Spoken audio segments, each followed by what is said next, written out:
awakening happening! Ah! My Yeru no Mi is being revealed to actually have been something different the entire time. It wasn't what it was set up for 10 billion chapters. It was actually, I don't know, the Logia Soundwave Devil Fruit. Also the mythical Yelling Man Devil Fruit. I don't know. It's all of these things. Oh, welcome everybody. We're coping, we're crewing, we're just doing it all. We're doing everything we can do here to cope with the times that we find ourselves in. And I'm glad you can join me here. All right, settle in, everyone. Settle in, because we're going to be here for a while, I think. We've got a lot to talk about, and what can you say? What can you say? Take your rumble seethe balls, shift into seethe mode, and let's see where this goes. Because, you know, I don't know if you guys have been in the Talking Pirates Discord, which you should do, because I've been talking with me and the Brain Trust have been going over the facts and figures about the events. Ooh, hashtag peak fiction. Right.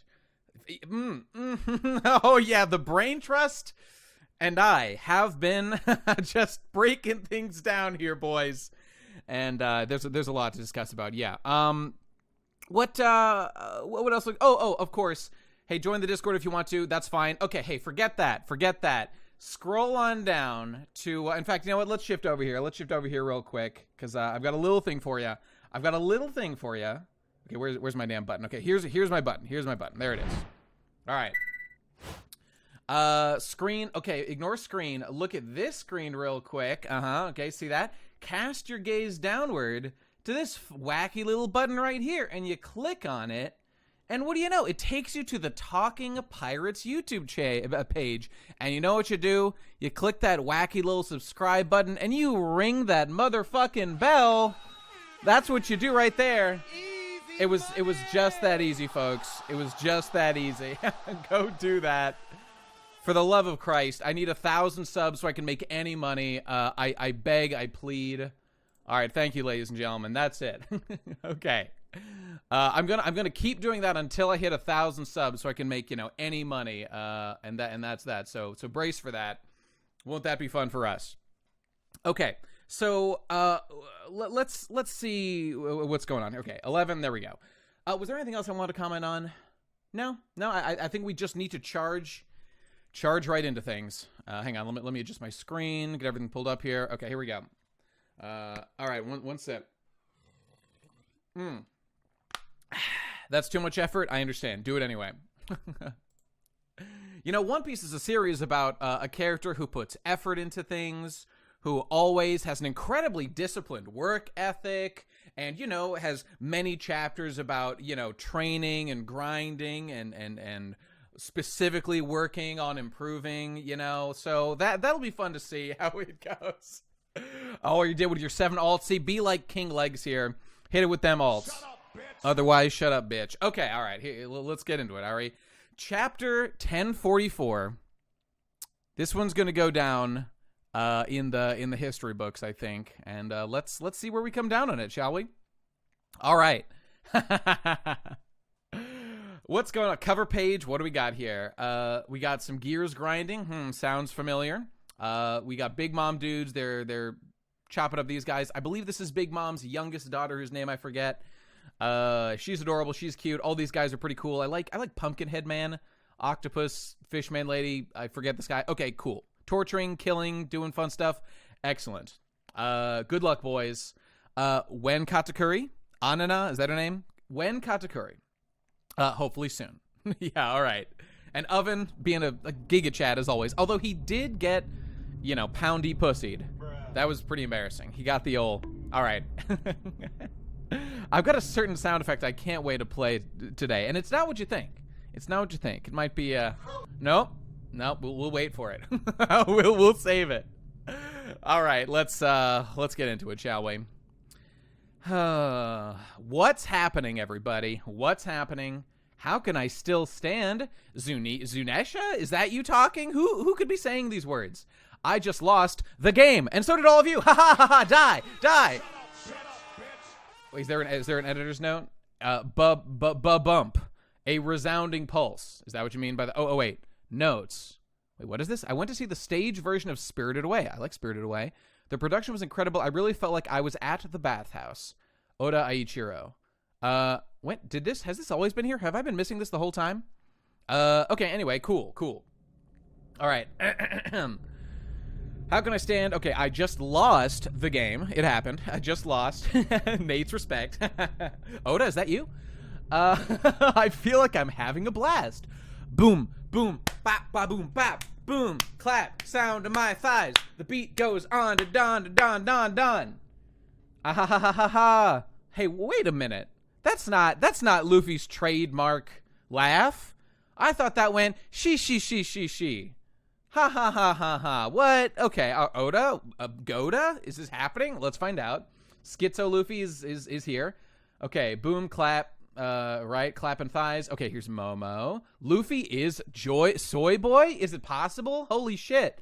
Guys, I read the translator's notes. I read the SBS.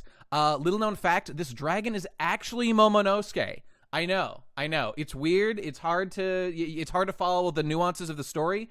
But this is, in fact, I have it on good authority. I'm at least like 80% sure. And here we've got a horned individual who I've never seen before. Okay, cool. Pleasure Hall. Now, Sanji, after being pleasured extensively by that the moiety save, remember, boys, do something nice for a girl, she owes you sex. That's how it works. Take that to the bank. Goda says so right here on OnePiece.com. Love that. Great. Thank you. So Sanji just got the suck, and that brought him back from the dead. And so Sanji is being like, Nani, Luffy?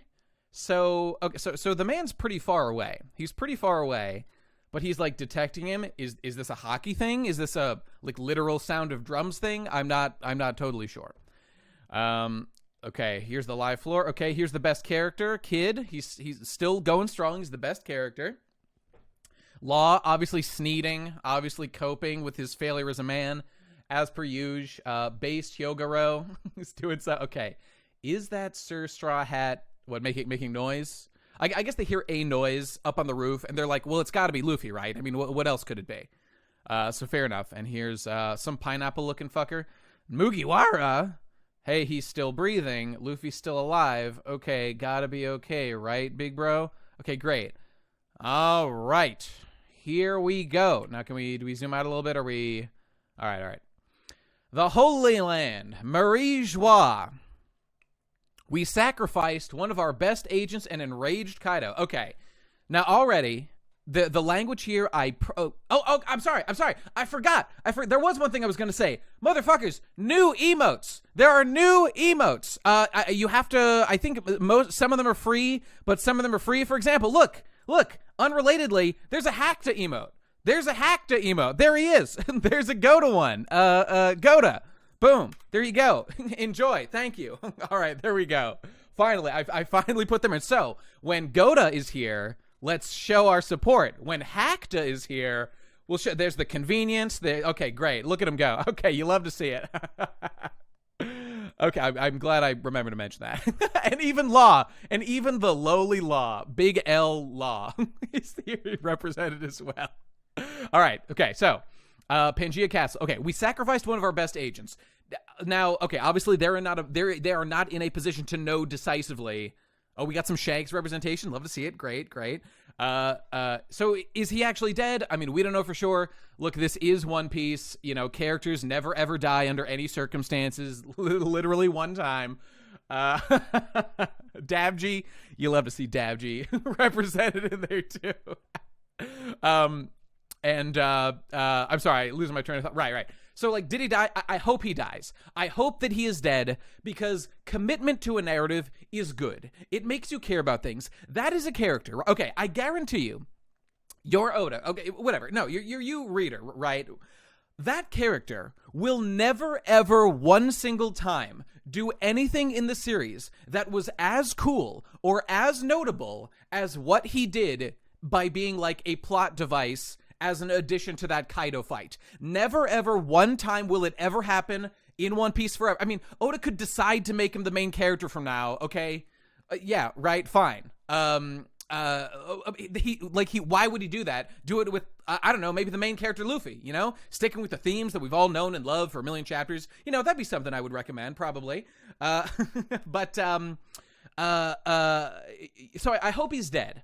Not because I'm a psycho who likes people to die, because I like, you know, commitment, consistency. These are things that are good, and I like them, you know? So just have that character actually dead, or have him never, ever show up again in the entire series so we can soft confirm that he's dead, right? That would be good. Okay, glad we all agree. Okay, Dr. Keck, your brain is too big for this commentary here, and I'm afraid you're going to over-elevate all of our brains so that we're on the far side of the bell curve so we can't appreciate One Piece. Never mind.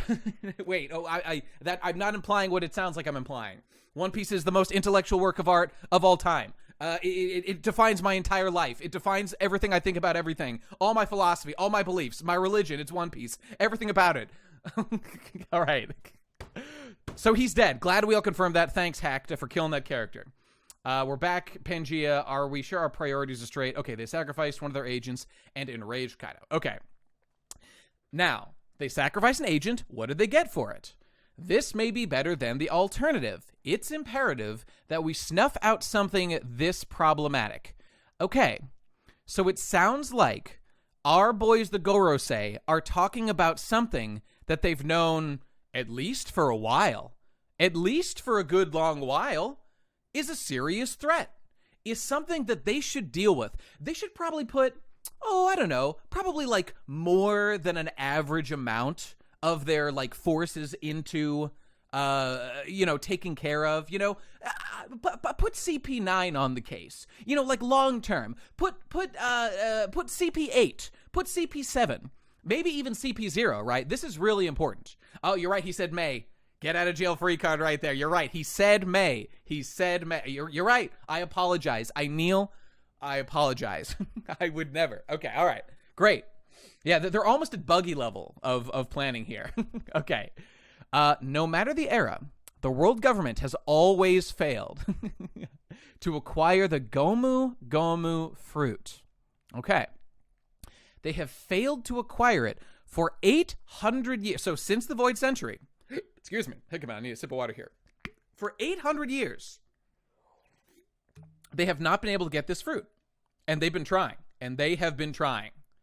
Okay. Okay, now here we go. It's almost as if... Wait, what was it called? Okay, thank you, Gandhi, for clarifying the name of the fruit. Appreciate that. It's almost as if the fruit itself is evading us. Now he said, almost. Get out of jail free. There it is. Almost. Well, that's not impossible. Hold up. Hold up 1 minute, tall man. All Zoan fruits have a will of their own.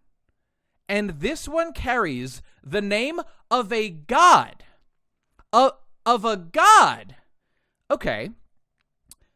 I'm sorry, Zoan fruits? Are we not talking about the gum gum fruit? I think we know that that's a paramecia. Excuse me. See, this is how you know that these are uninformed characters. You know what this is? This is subtle writing from Oda informing us that these are unreliable narrators. And we don't have to take what they say seriously, you know? It shows that they are not accurate in everything they say, right? I appreciate that Oda would write something with that level of nuance into it. That's pretty good. That's pretty good writing right there, okay? Let's continue. After all, the Gomu Gomu no Mi is really... I'm sorry. All right. Pod D scans, bros. Pod D scans, bros. All right, get out here, guys. Okay, come on. All right, I'm getting pranked live on stream. Come on, guys. Okay, that was a good one.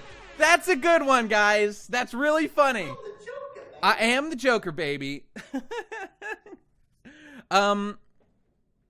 Okay, now let's go with this April Fool's, okay? The Gomu Gomu no Mi. It really is a mythical Zoan. Lol. It's the human fruit model Nika. Ah ha ha ha ha. Okay. I'm the Joker, baby. Its user's body gains the properties of both rubber and gum, becoming a rubber gum man and able to use bungee gum. You may have heard of it. It's pretty based. In combat, they're supposedly only limited by their imagination, putting smiles on faces. By the way, Nika in Japanese means smile, just clarifying.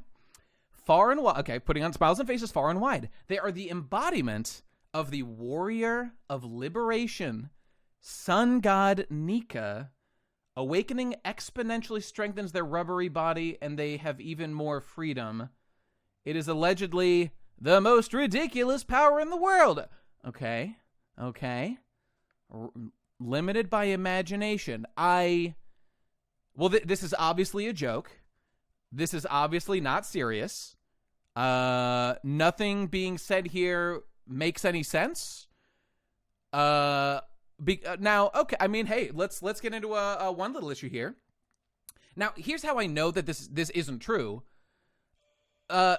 Luffy's power simply doesn't act like a Zoan. In no way is Luffy's fruit at all Zoan-like in any way. So obviously Oda is tricking us. Obviously this is a joke, and he's not being serious. And okay, let's discuss precedents. Let's discuss the two precedents that I can think of off the top of my head, right? One is Sengoku. Sengoku also had the human fruit, mythical devil fruit, mythical human fruit model Daibutsu. Daibutsu means Buddha. Okay. Now, did Sengoku ever do anything in his normal form Buddha-like? No, he did not. He turned into Big Gold Man, and then he shot shockwave blasts. Now, do I find it unbelievable that Sengoku could tap into those powers while he's in his normal base form? No, I don't find that unbelievable because, again, we have someone like Marco who is the Phoenix guy, and he seems able to use his blue flames while he is in his base form, right? So, okay, that's a thing that can happen. And also, I'll even say this, Baron Tamago, right? Okay, we got to bring up Baron Tamago. It was confirmed that he has a Zoan fruit. It's like the egg fruit. Okay, like that's really weird. It's kind of like a joke. It doesn't make a lot of sense. But he has a fruit that, like, once he ate it, it seems like it totally, like, changed the way his body works. So I mean, okay. That's, like, not, like, the most ridiculous comparison of all time. You know? Sorry, I'm just, I'm looking for anything I missed. I'm keeping an eye on the chat, see if I'm missing anything. Okay, but, here's the thing. What is the sun god Nika? Now, consider Baron Tamago. He ate the egg fruit. You're right, Katarina Devon, Katarina Devon is the nine-tailed fox and has transformation powers. Okay, cool. So we know that you get powers from, like, mythical Zoans sometimes. Okay, that's fine. But here's the thing. Every one of those powers is based on something in real life. The nine-tailed fox is real-life Japanese mythology. Possibly a real fox with 9 tails. What else you got? Fucking Yamato's is based on, like, an actual guardian deity, you know? Nika is based off Caribbean god Joy Boy, who, as we all know, is famously made of rubber. Thank you for clarifying, Ghoulish Cripple. I appreciate getting that piece of lore. That's interesting. So, you know, now, of course, Luffy was hit with lightning, and it didn't kill him. So we know 100% he's definitely made of rubber. Nothing's changed about that. So the Nika thing, Nika is based on the Greek goddess of victory, Nike. Okay, that's just not true and definitely not the case, but okay. There is a Brazilian sun god named Mary. I mean, this Haitian god thing, okay, I mean, maybe. But you know what are the things that we're learning about this fruit right now, are those actually tied to this Haitian god, Nika? Is that true? Like, does it have the power to be rubber? Does it have the power to, I mean, I don't know, make people smile? Is its power limited by its imagination only? Like, you know, let's not ignore all the OC donut steel that Oda is adding here onto what this thing is. All right, I'm dropping the facade a little bit. Look, Oda is forcing, he's cramming, he's doing everything he can to try to fit this into this chain. I mean, we're gonna get into all these bizarre choices that we're getting to.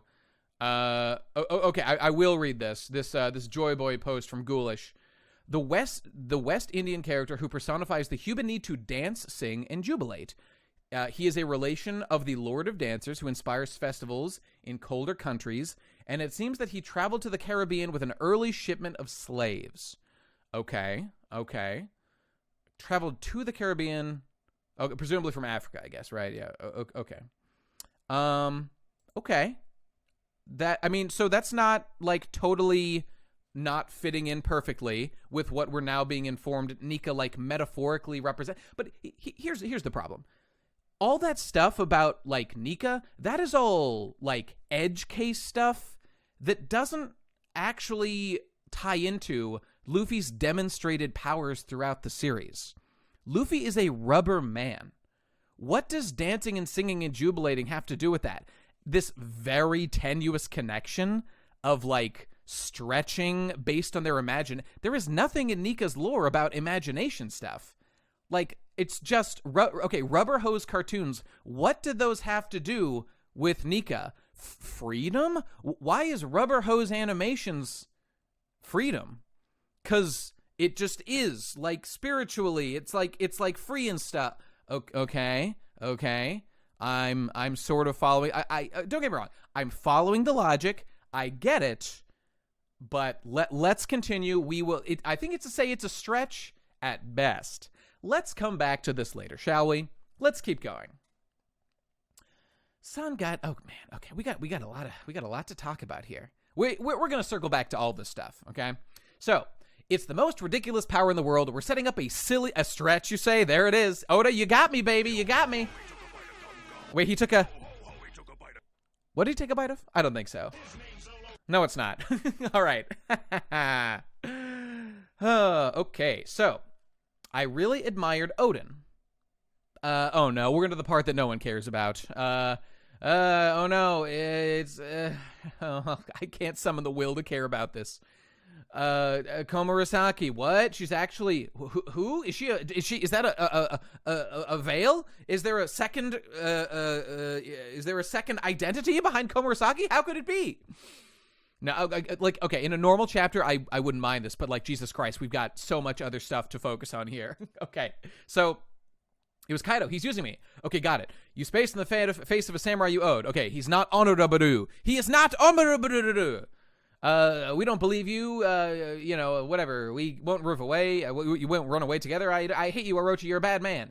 Okay, your father is honorable. Yes, agreed. I like that. Let me just say, like, Takuto keeps raising this point, which is a very valid point. How did Komurasaki get here? There has been no explanation for it. Sure, Oda could come up with anything, but last we saw Hiyori before this stuff, she was off on her own. She'd been, like, left, I think, alone by Zoro, and like, the Shogun had dispatched agent to go capture her. I'm, like, 90% sure they knew where she was. I would have to go double check, but I'm, like, pretty darn sure that was the case. Kyoshiro. But why would Kyoshiro, like, not mention it? And how did he even know where she was? Okay, whatever. Let's move on. I don't care. We can reevaluate this later. We'll pull out of stuff. Ninja shit. There you go. It was Kanjuro that... It could have been Kanjuro, but that would be Kanjuro, like, doing something good because, like, she's free and not tied up like a prisoner or something. I don't know. The Fox Spirit Monk dude, I mean, I guess. Hey, by the way, that I looked it up. Apparently this was an SBS somewhere, like a info book. That fox also ate. Okay, now I'm just getting sick of this shit, Oda. The fucking fox that is the monk guy ate the human fruit model monk man. It was like a specific type of monk. So even the, like, in real life fucking Fox transformation powers. Even that, Oda is making a devil fruit when you don't need to do that. Why are you doing these things? Oh, okay, all right. We're not even scratching the surface of what we're getting into. Dr. Keck saying Keck, that's Kino. Okay, all right, moving on. Yeah, where the fuck is Denjiro? I don't know. All right, is this Goda or is this Hakta? Come on, vote with your emotes. Is it Goda or is it Hakta? Tell me, chat. Tell me which one it is. I need to know. Why are there so many human fruits suddenly, Oda? Why? Yes. Now, I feel like Joy Boy right now. Hey, get that Dabji out of here. That's not relevant. Okay, all right. Uh-oh, I think the Haktas may have it, boys. Okay. So, we're very Onodobadu right now. We're very Onodobadu. And, yeah, I made sure to make the Goda and Hakta ones free so anybody could use them. But, hey, become a subscriber and get access to, I don't even know. Fucking Sad Bateman. Please tier 3 for Sad Bateman. I'm begging you, someone out there, tier 3 me for Sad Bateman. All right, he's been so lonely for so long. Okay. It's good to laugh again. It's good to laugh. Oh, we're gonna get nominate feet. Don't you worry. Well, we got to get back to the. I have not forgotten about my promise. We got to get back to Kingdom Hearts stuff first. We'll get there. We'll get there. Okay. You think I didn't leave a slot open? You underestimate me. I spelled Zolo wrong. Sorry about that. I didn't I? Okay. All right. Here we go. You guys are the real Joy Boy. So honor is happening. Okay, great. Here goes Hiyori. He danced like a fool for 5 long years because he thought you and Kaido would honor the secret arrangement you made and free Wano. Okay, Odin's kind of based. Odin's kind of cool. You know, I like it. Yeah, based Kamina. You gotta be a subscriber to get Kamina, I think.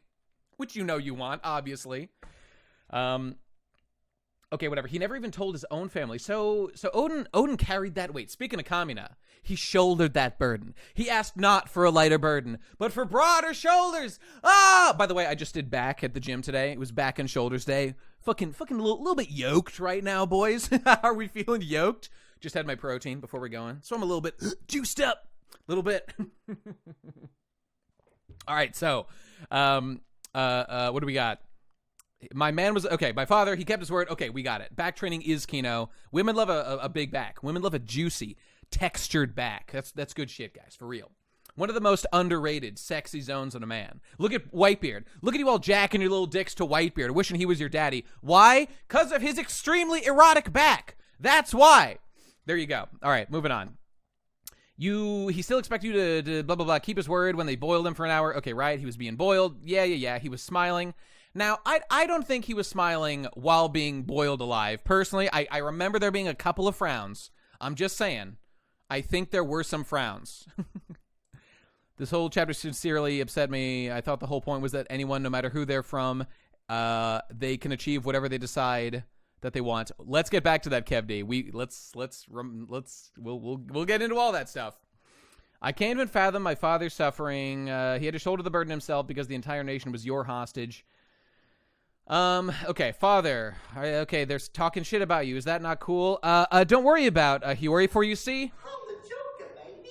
Okay, got him. Great, thanks, Odin. Because I'm the Joker, baby. I swear I'll always. Okay, now this is endearing. This is good. I like looking back at Hiyori's relationship with Odin.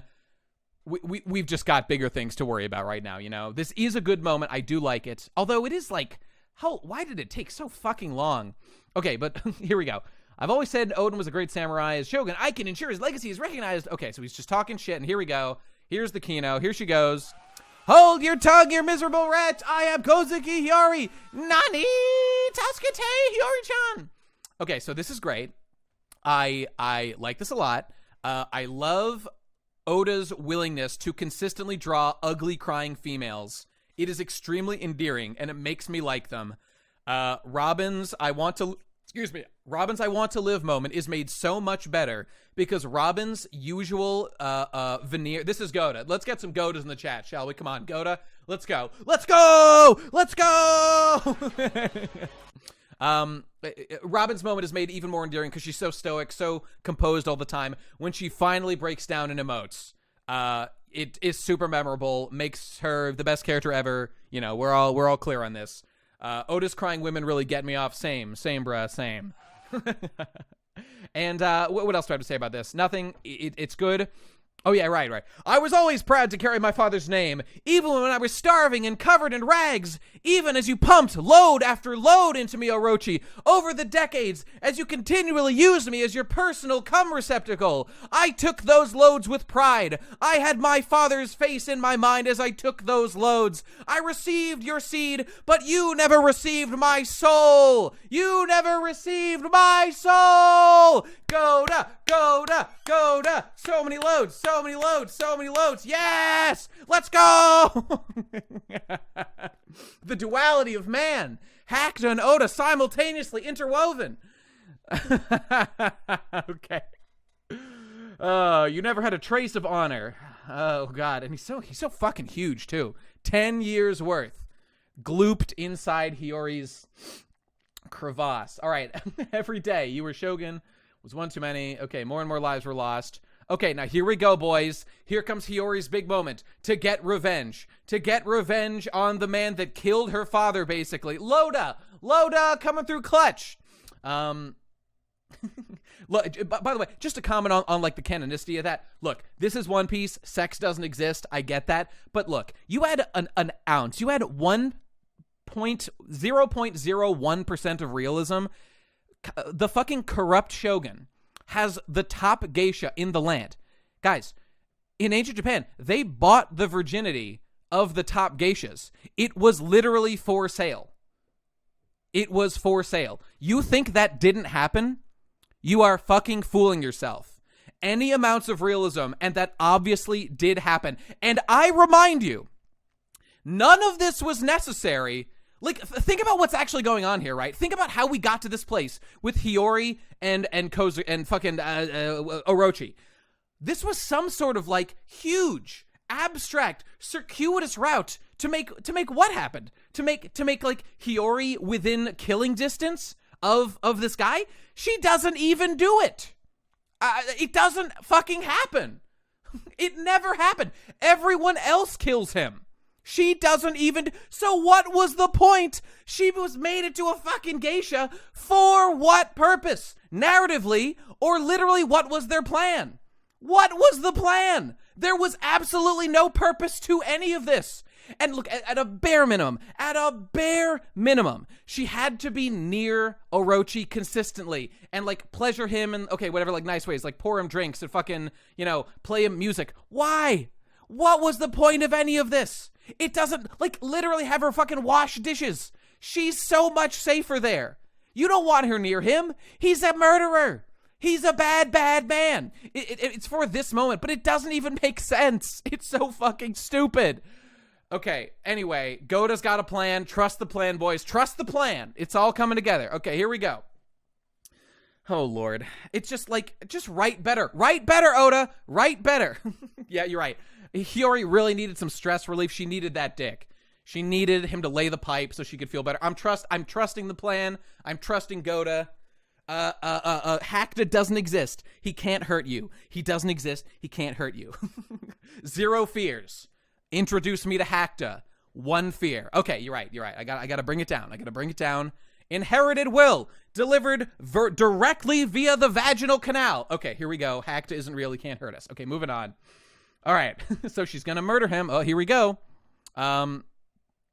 Seeking revenge is a dated ideology. Okay, now this is just funny. This is just actually funny. Seeking revenge is a this is good. This is good characterization. Like a piece of shit like Orochi would obviously use like his enemy's logic against them, even when they don't abide by it themselves personally. That's how you know someone's a bad person when they do that. Whatever, give people grace, but obviously it's the true in this case, right? This is good writing for him. I like that. That's good. Orochi-sama, Tasukete Orochi-sama. I failed you, sumimasen. All right, here comes Kanjuro, still alive, baby, still going strong. So this is as far. Okay, we saw him swoosh. We saw him swoosh away from what was it? When someone killed, when Big Mom hit the thing, or I can't remember. Whatever, something happened. Kanjuro was still alive. Cool. Your timing is impeccable. Okay, here comes Orochi. Gonna be saved by my boy Kanjuro. Kanjuro, who he drew his soul into it. So it's not, yes, Black Sperm, my favorite One Punch Man character. I don't know, like, it's not literally Kanjuro. It's like it's artistically, he projected himself into this like final depiction of his rage, which, by the way, I think is dope as hell and is a fascinating idea, and I love it. That's cool. That's the kind of like thing that doesn't, I don't want them to explain it. I don't want it to be explained. Is this like a specific devil fruit power? I don't even want to know. I like to think that it's not. Okay, whatever. It doesn't matter. It's his inherited will. Everything. Okay, great. Kanjuro will make the raid fail. Absolutely. Okay, here we go. Burn the woman to ash. Okay, he's killing her. The failed revenge of a shrew. Rude. 20 years in the making. It's the perfect title for this tragic comedy. A Kozuki survivor should know the fortune favors the mighty. Okay, here we go. Now this, someone explain this to me, okay? Orochi-sama, that's the wrong way. Okay. Oh, all right. So he burns Orochi instead. The dawn will come. Kanjuro, you idiot. He always saved me. It burns. The Kozuki clan always keeps its promises. What are they, Lannisters? You always paying your debts too? Way to rip off Game of Thrones. Why did this happen? Anyone want to explain? Also, by the way, I gotta say, I doubt Orochi is dead from this. Has any character ever burned to death? Not even Odin burned to death or boiled to death. He was shot in the brain and died. And he did have a line that, like, yes, like, I'm gonna die. Like, I can't get out of this one. I think he's still alive. Because, like, no one ever dies this way. And, I mean, I want him to be dead. Don't get me wrong. And, look, I don't even necessarily think it's a good ending to have, like, Hiyori, like, murder him. Like, I don't want this, like, generally nice girl to, like, sully her hands with the blood of her enemies. You know, that's a not a good thing to do if it can be avoided, you know? I think he's gonna be alive. Hiyori, I mean, whatever, put him in jail. I think that'd be fine. Whatever, I don't care. But burning to death would be appropriate. He's a bad man, you know? Orochi said this is our final suicide pact as the Korozumi. Oh, so he included himself, not just Kanjuro. Okay, so maybe that's coming back to bite him. No geishas. There it is. Based. Wait, that's not. I wanted. There we go. Easy money. I if this is like some poetic death suicide double thing, I wouldn't mind that. That's fun. That's cool. All right. Anyway. Okay. Moving on. All right. We're past that. Some decent moments with Hiyori. A lot of weird writing choices with her whole arc, but okay. Whatever. It is what it is. Here we go. Back to my man. It feels like anything is possible. Kim Possible. Call me, beat me if you want to reach me. My heartbeat sounds funny. It's Gear 5th. Whenever you need me, baby. All right. So here it comes. This is my peak. This is Gear 5th. What? Say what? What? Okay, Gear 5th is happening. I guess this is Gear 5th. All right. Okay, moving on. Here comes lightning. Wah. Thud, thud. Hey. Omaera. Omaero. Okay, what the hell is that? It's on the roof. Okay, here we go. Boom. Conquers Hawk. Okay, that's a big hand. Okay, all right. I see the Hito no Mi model giant is happening. Okay, cool. Grabbed him. Grab, thanks for clarifying. Yu Yu Hakusho moment. Oh, I know what you mean. Indeed. Okay, so grabbed him. Okay, all right. Our boys are, Luffy's doing so. Oh, okay, we got a little smile going on. He yoinked him. Oh, we got some goofy, okay, goofy eyes are happening. Kaido-san. All right. Tossed effortlessly. He's got that gorilla grip, faux show, no doubt about it, baby. Okay, okay, we're flexing. All right, we got silly face going on. It's Luffy the Sailor Man. All right, someone put it a song. Where is it? Let's see. Can I play this? Ah, yes. Time to enter my toon world, Kaiba. All right. Yeah, good. Very true. Very true. You know, I never watched the end of the fucking Yu-Gi-Oh! I always wanted to see the Toon World episodes. I have never seen them, ever. They, like, didn't show when I was watching, or I missed the episodes. I'm still pissed about it to this day. Someone link me those episodes of Yu-Gi-Oh! So I can fix my life. Okay, moving on. Kaido boy. Here he goes. All right. Ai, Tasukete, sumimasen, Luffy-sama. All right, so he's spinning him. He's flexing on. Okay, bam, bam, slam. He's slamming him. He's bonking him. He's crashing him. Pan. He's laughing. Ha ha ha ha. Okay. We got stars and bars, boys. Stars and bars. Kaido says the South will rise again. Okay, here we go. Straw Hat, you're still alive. I'm grateful. Okay, little bit of Kino right here. Love that Kaido personality coming out. Love to see it. Beta Boy Blast. Here he goes. Beta Boy Blast. Here it comes. Okay. Aha. Okay. He's laughing. He's sneezing. He's coping. Ooh. Wow! Is that a 12-year-old girl? Ooh. Zam. Luffy is saying Zam live on screen. Zoinks. It's all happening. Okay. He grabs the thing. He picks up the ground, and he does a thing. Now, I'm kind of hard to tell if it's like rough on this edge. Okay, whatever. Clearly, it's bouncy and goofy. Yoink. This is zududududud. Okay. We are entering rubber world. Okay. Bam. Erg. Okay, looking real strong. Looking real yoked. Love the neck. Looking good. Bounces it back. Boing. And then, bam. Kaboom. Bokan. Gear 5th Luffy. There it is. Sorry about that idiot from before. I didn't want to win like that. Okay, another. We got Kaido coming out. Double K. Love to see it. Don't sweat it. Now let's finish this. Okay, Luffy looks cool. This looks cool. I like how Luffy looks. I even like what's going on with his powers here. I think this is really cool. The way that Luffy's like manifesting these powers. And we're done with the chapter. Okay. Let's take a look at the color pages. Why not? Okay, we're circling back. We are not done yet, ladies and gentlemen. We've got Resin Bros. All right, can we please pour one out, please, for my Resin Bros? Do I have a sound effect for this? No, that's not it. That's not. Wait. Okay, I've got one. Wait for it. Fuck me, I can't fucking do it. Shit. There it is. All right, good. Yeah, Resin Bros, you had a good run. It's all over for you. Nika Bros, rip the resin. And we're spinning him. We're tossing him. Bonk, bonk, bonk. I do like Kaido when he's blue. Looks cool. And bonk. I mean, we don't know that any of these colors are necessarily accurate. I mean, are we doing a Super Saiyan thing? You know, yellow hair. I mean, it's definitely light colored, but we just don't know. Actually, historically, Oda has drawn blonde hair as black. He's done it quite a bit. I'm just saying. Not every time, but sometimes.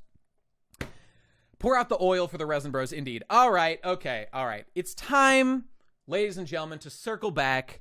It's time to enter lore piece, because this is cool. I like what Luffy's doing here, but we now need to spend... Okay, what you just experienced for me is the especially this last section here, is like the I don't say this to be critical, but like the surface level appreciation of what's just happened. Gear 5th is cool. Okay, fine. Look, you know what? Let me say this right now, because even people who have nothing more to say than this, even you guys can agree, this is without question, as that somebody said before, some Yu Yu Hakusho shit. Some Yu Yu Hakusho bullshit, I'll even say.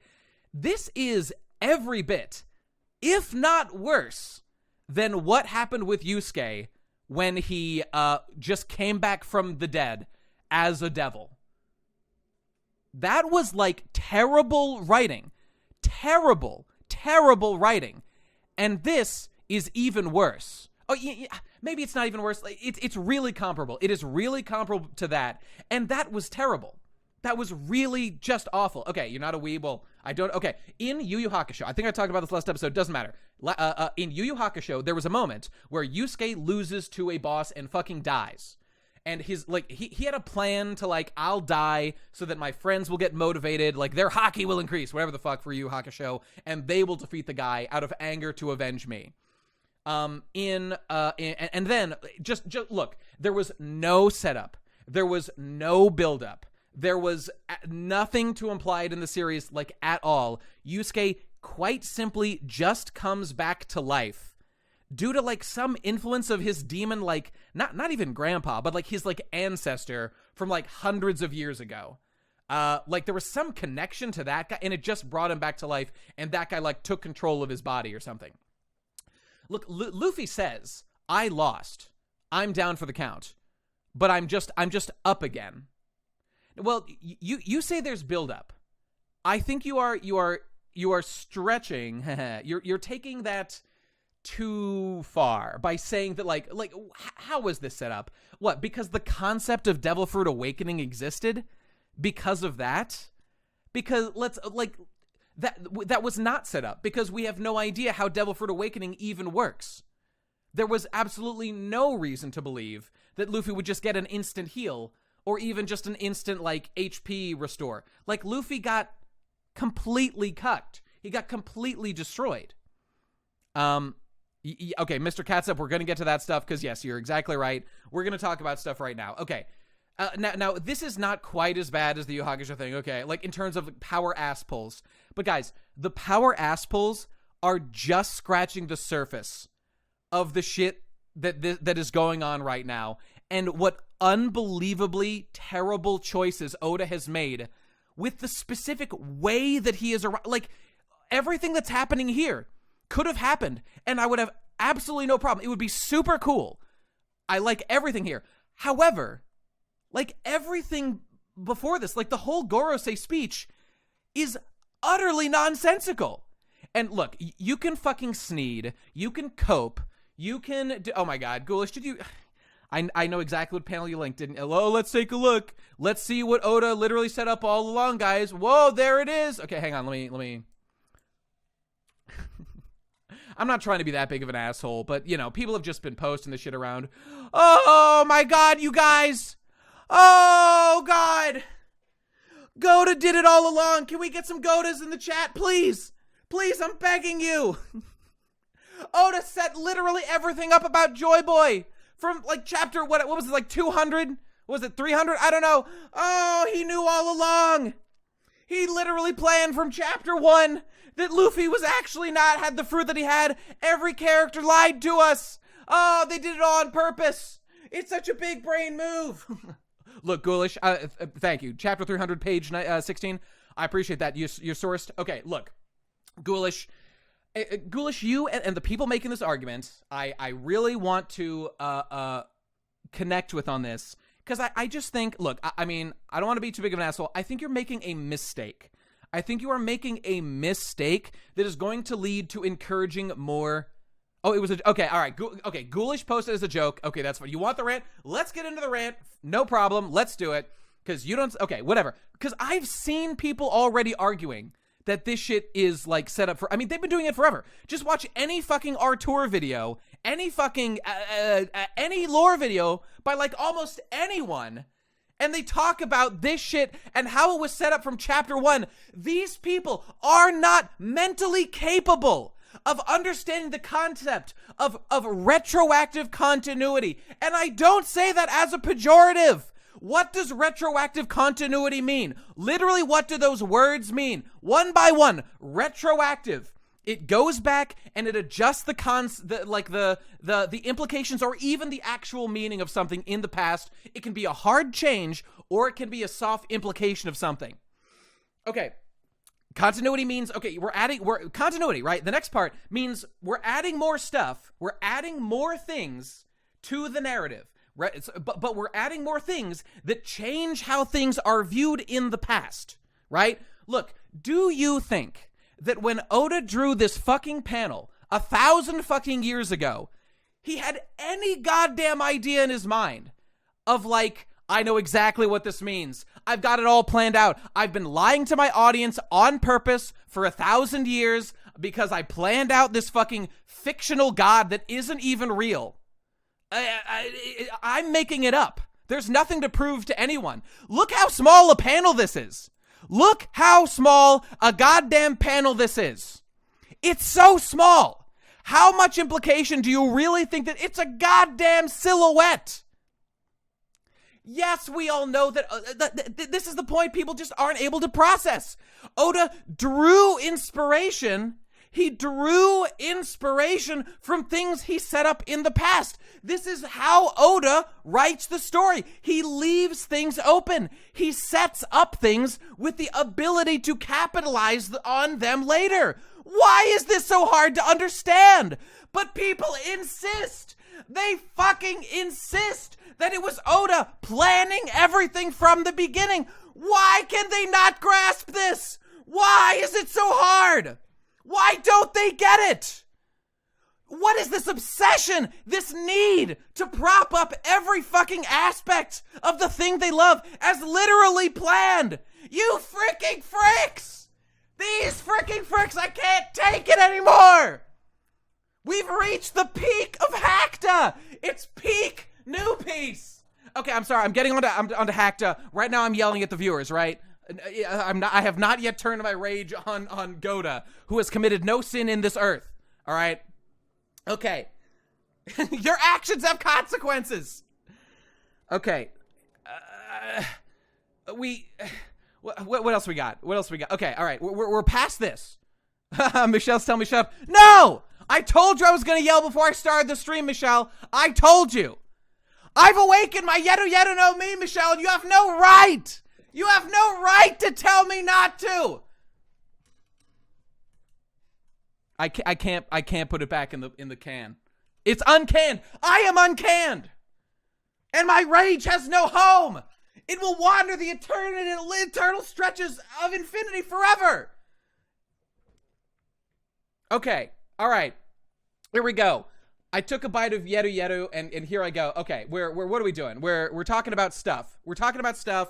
Where were we? Okay. I prepared. I was going to say this at the beginning. I forgot. Doesn't matter. I prepared a list of issues. Okay.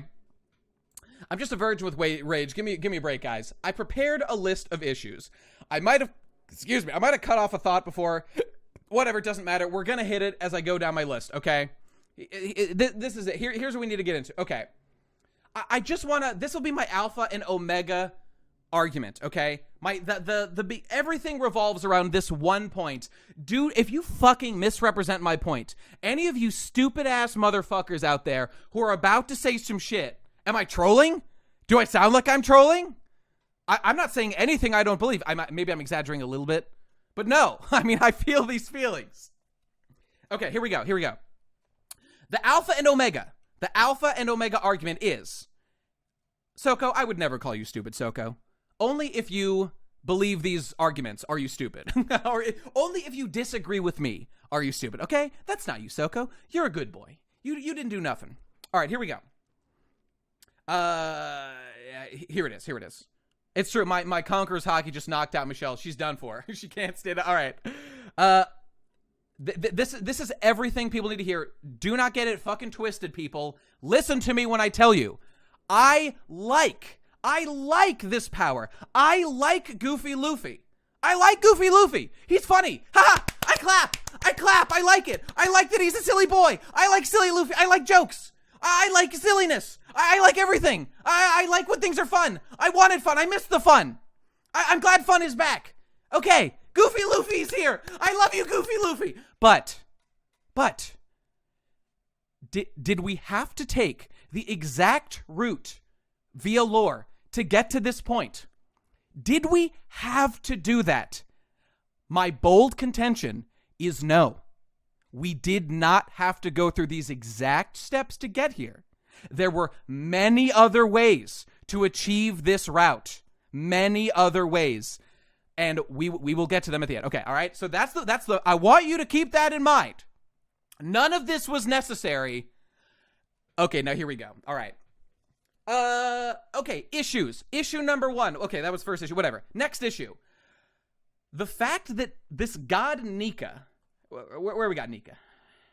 Where's my Nika at? Okay, look. Everything else in One Piece has been, all the devil fruits are based on real life stuff to some degree. Except, don't try to Noro beam me, motherfuckers. I know about the Noro beam, all right? Do not try to pull that shit on me, all right? Okay, how about every Zoan, right? Here's the thing. Remember why we all thought that Katsukuri had a Logia fruit? Why did Oda make it a paramecia fruit, a special paramecia? Why did he do that? I'll tell you why. Because Zoans Logias have rules, hard rules, that they have to exist in nature. I mentioned that to say, I did that to say that there are limits to what, like, a devil fruit fucking is, okay?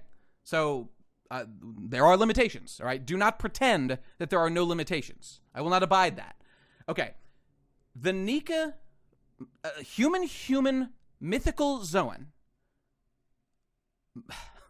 model Nika, is a god, or they say what? It's considered a god? They say name of a god? Okay, I don't know what that means, but fine. Literally, what does this mean, god? I don't, like, seriously, what do they mean when they say god?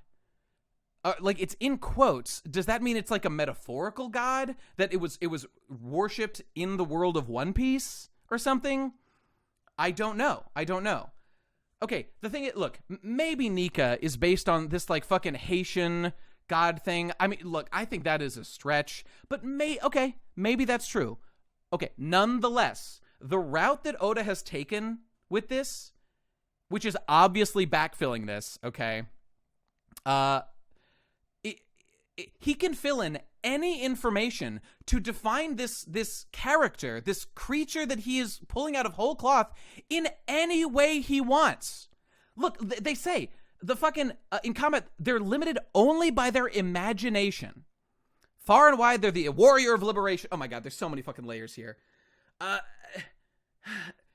What limits does Luffy's powers have now? Absolutely none. There are no limits. That is bad. It is bad to have a fucking character with no limits. You know a character with no limits? Law.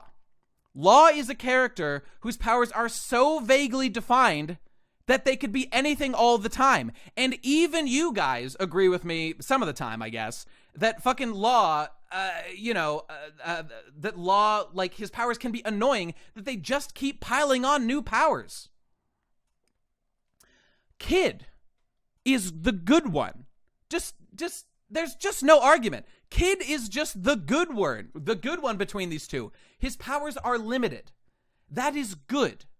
Look, let's not make this thing about who's better, Law or Kid, all right? I just want to say, look, the saddest, you guys all saw, I fucking guessed what Kid's ultimate power was going to be, and then it happened. And that was good, not because it's not that it fucking, I'm a super genius or any of that shit. It's that it's fun. It is fucking fun to follow a story with limited powers so that you can, like, see where it's going. Otherwise, you are in fucking Fairy Tail. You are in fucking Naruto. And that's where we are now. We are in Naruto. There are no limits to anything now. What are you going to give me to defend this shit? Like, oh, well, it's his awakening, so he can only do it when he's going to use a lot of energy. Oh, he's going to use a lot of energy. So he'll only be able to do it a couple of times. He'll only be able to do it when it is plot required for Oda to make it happen, because vaguely defined powers and vaguely defined limitations are the ultimate fallback position of any hack writer. They are such fucking terrible limiters on writing. Okay? And Luffy's been doing this shit for years. With fucking Gear Second cutting off lifespan. What are the ramifications of that? Fucking Ivankov, the hormone, the energy hormones. When's Luffy gonna die, guys? How many HPs did he lose? How many years of his life did he lose? Right? Okay, it just vaguely defined, literally equal bad.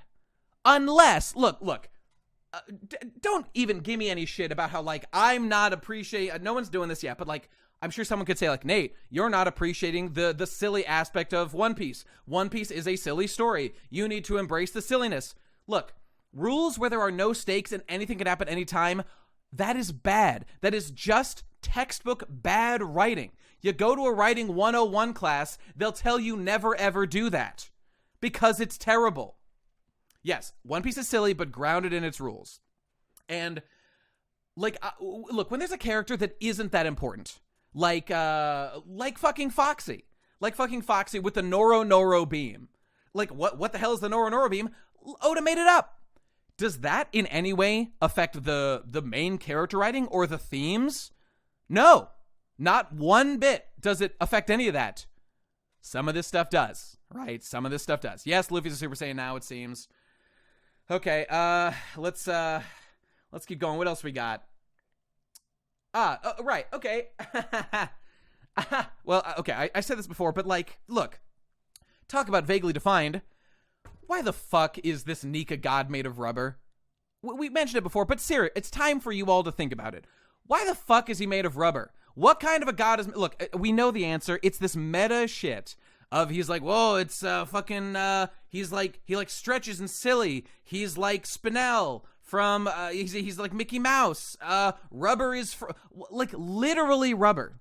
Literally rubber. Okay, yes, the rubber hose cartoon man... Sure.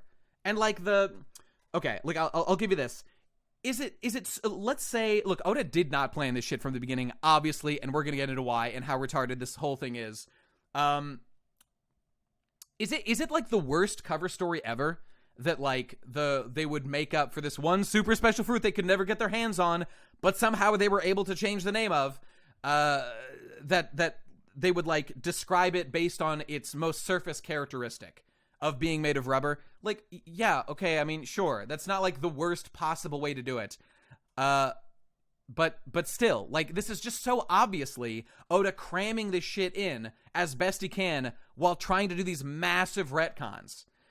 The name change thing, okay, the name change thing, it has to be simply this. That the world government, they print the book, I guess, that they print the book that changes devil fruit, or that catalogs devil fruit names, even though lots of them are not known. By the way, like, why not just remove it from the book? Why have it misnamed? Think about that. Think about this seriously. Why is it even in the book for this misnomer? Why not simply remove it? What is gained? Are they doing we'll give them just a little bit of information. We'll give them just a little information so they won't ask questions. Meanwhile, they discover other devil fruits all the time. Fucking Khalifa and Kaku's fruits were not even in the book, so tons of them aren't in the book. I mean, it was probably in the book because Shanks knew the name. I don't know. I don't know. False information is better than no information. Look, I mean, I suppose that's not like the worst logic in the world.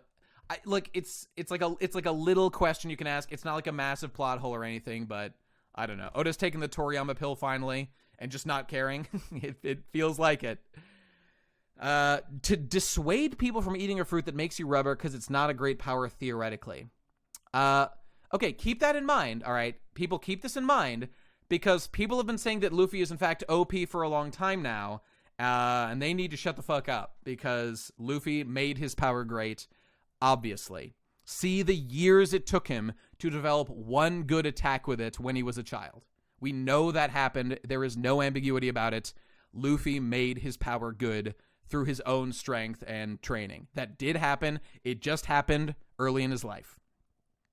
And then he kept doing it anyway, you know? Okay, so let's move on. More things. What else we got? Okay. Here we go. Here's a thing that I absolutely hate, and it ties into that.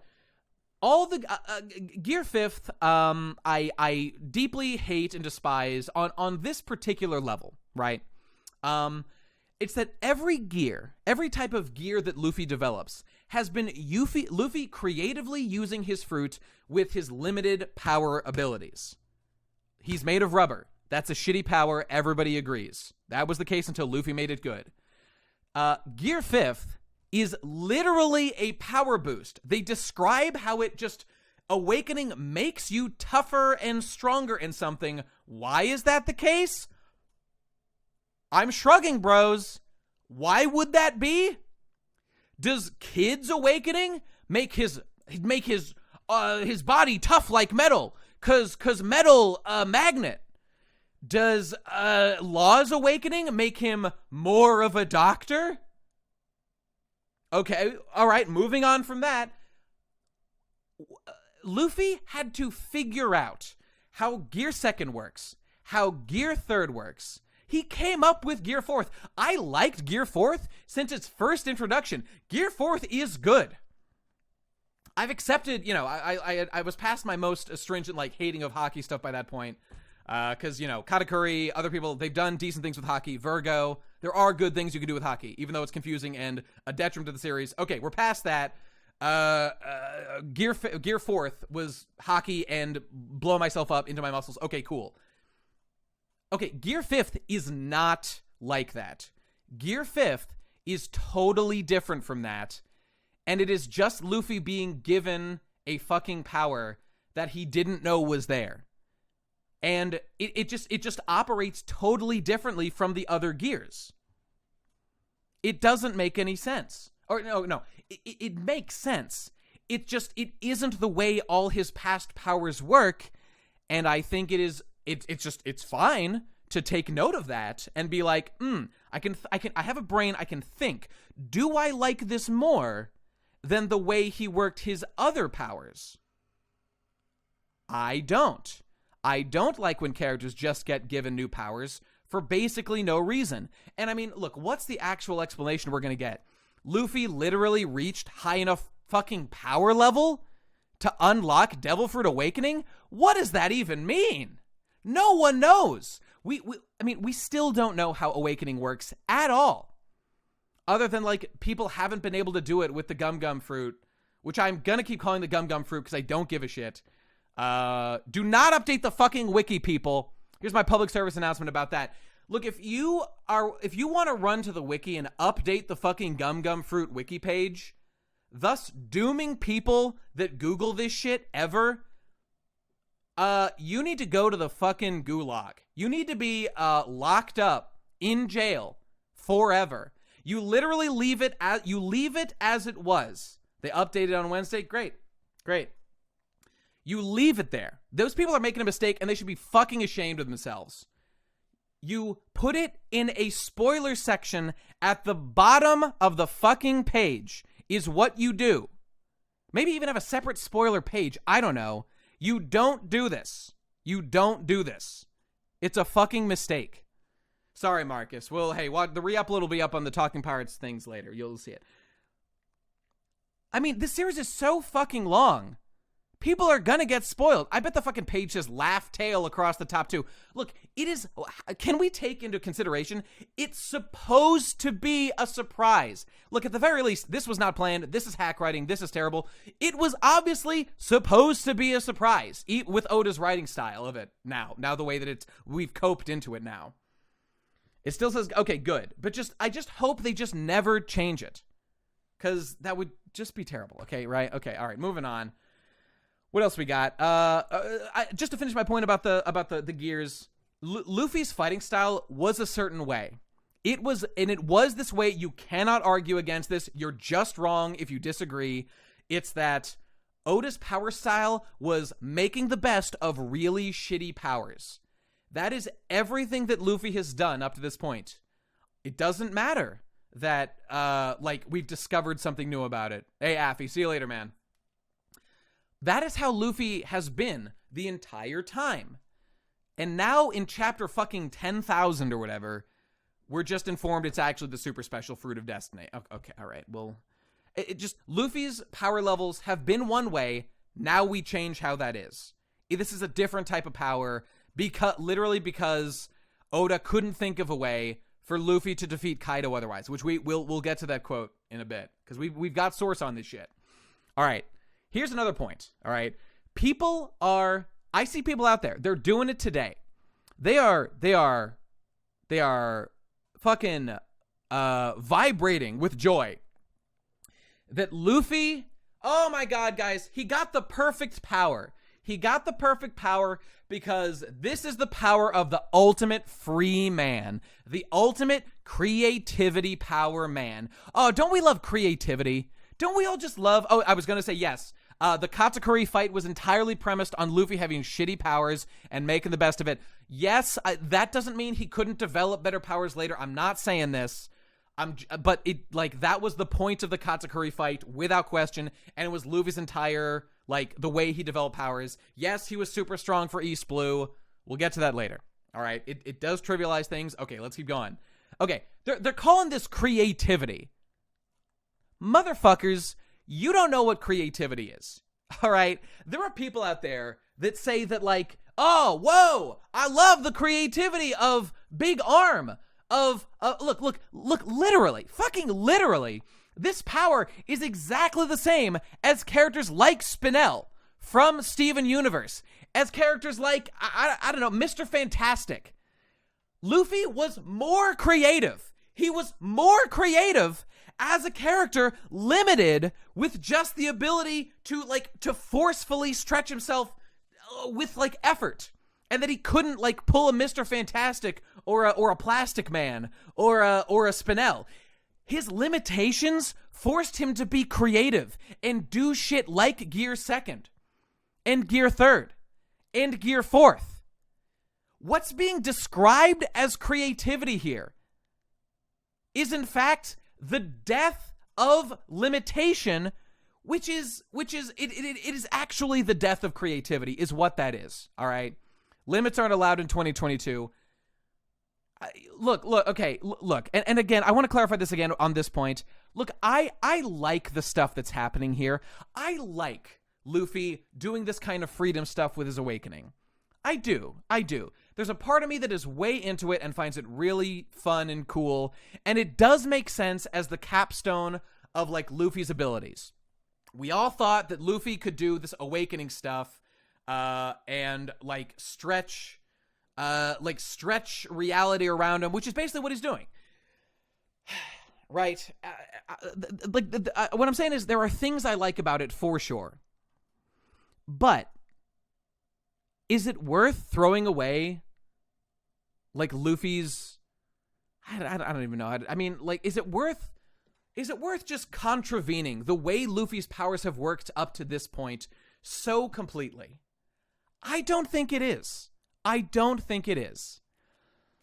don't know. Like, okay, all right. Let's keep going. What else can I say about this? And by the way, and the thing is, where's that quote? I pulled up a quote for this. Okay, whatever. It's Orson Welles' quote of, God damn it. I have it right here somewhere. Where did I save that?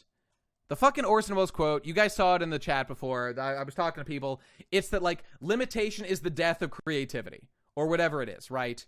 Look, limitations are... Okay, what I'm complaining about here is not Luffy getting this power. This power is fun, and I'm interested to see what Oda is going to do with it. What I'm complaining about is the viewers. Right now who say things like, at last, Luffy is reaching his creative peak. When I think those people are fucking undisciplined minds, and they don't know what they want, and they just say words that sound pretty. They say words that sound cool, like how they just describe Luffy as Ultimate Freedom Boy. Whoa, he's Ultimate Freedom Boy. He's the warrior of liberation. Because a story is so much better when you literally, you tangibly create literal interpretations of the themes instead of letting it be allegory. Instead of letting it speak for itself through the story. No. It's so much better when we cut out all subtlety and we make the character literally the freedom man with the freedom power. It's not. That is not better. That is worse. It is boring is what it is. It is fucking boring. I don't even dislike everything about it. I like things about it. But there are other things I don't like. And people are just being so fucking, they got their observation hockey at max level right now. They're pulling full katakuri. They are dodging every criticism. They are dodging every possible piece of lore contradiction. They're untouchable by any of these totally rational, reasonable points about this fucking bullshit that's happening here. And all the ways this obviously undermines stuff that has been written for a million fucking chapters of this story. But no, Goda can do no wrong. Goda is perfect. Goda has never retconned anything. Goda planned everything literally from chapter 1. Or at least Skypiea. I mean, okay, let's be reasonable. He planned literally everything from Skypiea, right? We all know that much. All right, still going. You know what? I'm sure I'm a little bit straw man in my opposition. A little bit. I'm sure I'm doing that. I'm trying not to. But look, frankly, no one is fucking criticizing shit. No one is talking about the fucking obvious contradictions. The obvious issues. Why? Why are they like... Okay, all right. Let's keep going. Oh, excuse me. I'm yelling a little bit. You're right. Basil Hawkins is the straw man. Okay. What else we got here? Zoan fruits. Okay, we talked about Zoan fruit stuff. Okay, here we go. Okay, we're getting into it now, boys. We're getting into it now. Shanks. It's time to talk about Shanks. Post the Shanks emote, lads. Subs, can we get some Shanks in the chat? It's in there. So, I see the word cope going on a lot here. I am not coping. I am seething. I am seething out of my fucking gourd. Obviously, I'm seething. I'm not coping. How am I I'm seething. That's what I'm doing. Maybe a little sneed. Once in a while, a sneed. Okay, so non-humans are detected, and I don't like it. Hey, you got to sub for that one, boys. You got to sub for that one. Got him. Okay. So, Shanks, right? Okay. All right. What do we know about Shanks? What does this imply about Shanks' involvement? Okay, all right. Who's who, bros? It's time to go back in time. So who's who was in CP9, right? I believe it was in CP9, right. And had the Gomu Gomu no Mi fruit. Okay, now I was informed previously that they've never been able to capture the gum. Maybe, okay, whatever. They would capture, but it'd always slip away. Oh, that's so crazy. Okay, fine. Who's who had the gum fruit? Okay. By the way, outside point. Here's how you 100% know that the gum fruit was not planned to be the fucking human cope fruit. It's because in earlier versions of One Piece, the gum fruit was from the gum tree. It was like a one power thing of being rubber. It was not there are many fruits, but this one is mine. And Oda just obviously carried that over and then expanded the idea. So we just know that it was the rubber fruit. So this is all fucking cope, all this human fruit. Stop embarrassing yourselves by pretending Oda planned it even a little bit. Okay, moving on. Shanks. So Shanks stole that fruit from an enemy ship. Ooh, isn't that nice and vaguely defined? Okay, all right. Turns out it was CP fucking 9. All right, fine. How my boy Lucky Roo pulled off an epic raid on CP9, I just won't know, okay? All right, so Shanks stole the fruit. Luffy ate it by accident. This was not planned. And they described it as like, this is a devil fruit that we stole from an enemy ship or something like that. It's true. Lucky Roo is fast as fuck. You're right about that. All right. Okay. What did Shanks know and when did he know it? Okay, right. Shanks met with the Gorosei like fucking 100 chapters ago, whenever the fuck it was. Okay, what did he know? What does Shanks knows, bro? Is he a Tenryubito? Is he is he the strongest? Is he the smartest? Is he a devil or is he an angle? And what did he know? Is he the one who informed the Gorosei about the okay, all right. We need to look at the specific detail here, right? Okay, because this matters. What did the Gorosei here about it. This is important. This may be better than, okay, but blah, blah, blah, blah, blah. The world government has always failed to acquire the gum fruit, literally forever since the Void Century. Okay. It's almost as if the fruit is evading us. Okay. It's got a will of its own. Okay. Because Zoan fruits just have that now, by the way. By the way, that's the thing now. Zoans have like a will while they're in fruit form. Okay. After all, the gum fruit is a million. Okay. Now, what was I getting at about this? I was getting at something about this. Let me read my notes back here. Oh, Shanks, right. What did Shanks tell them? So look, there's been some argument about what the Gorosei knew and when they knew it about the gum fruit. Zoan will's the biggest issue. It's up there, and that's my next point. We'll get to that in a moment. So, are we sure our priorities are straight? Do we have our priorities straight, guys? Okay, we sniff out something this problematic. Okay, look. Some people have been saying, I've seen people talking that the Gorosei didn't know about the gum fruit until recently.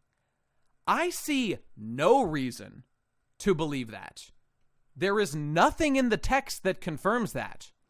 Now, they did say, what did they say? They say, like, they didn't know everything about it or something. There's a lot of, like, hemming and hawing, like, we don't know everything about it. It was in, wasn't there a line about it being legend somewhere here? They're limited by their imagination. It's here somewhere. It's here somewhere. Like, it was a legend. They didn't know everything about it. Okay, fine.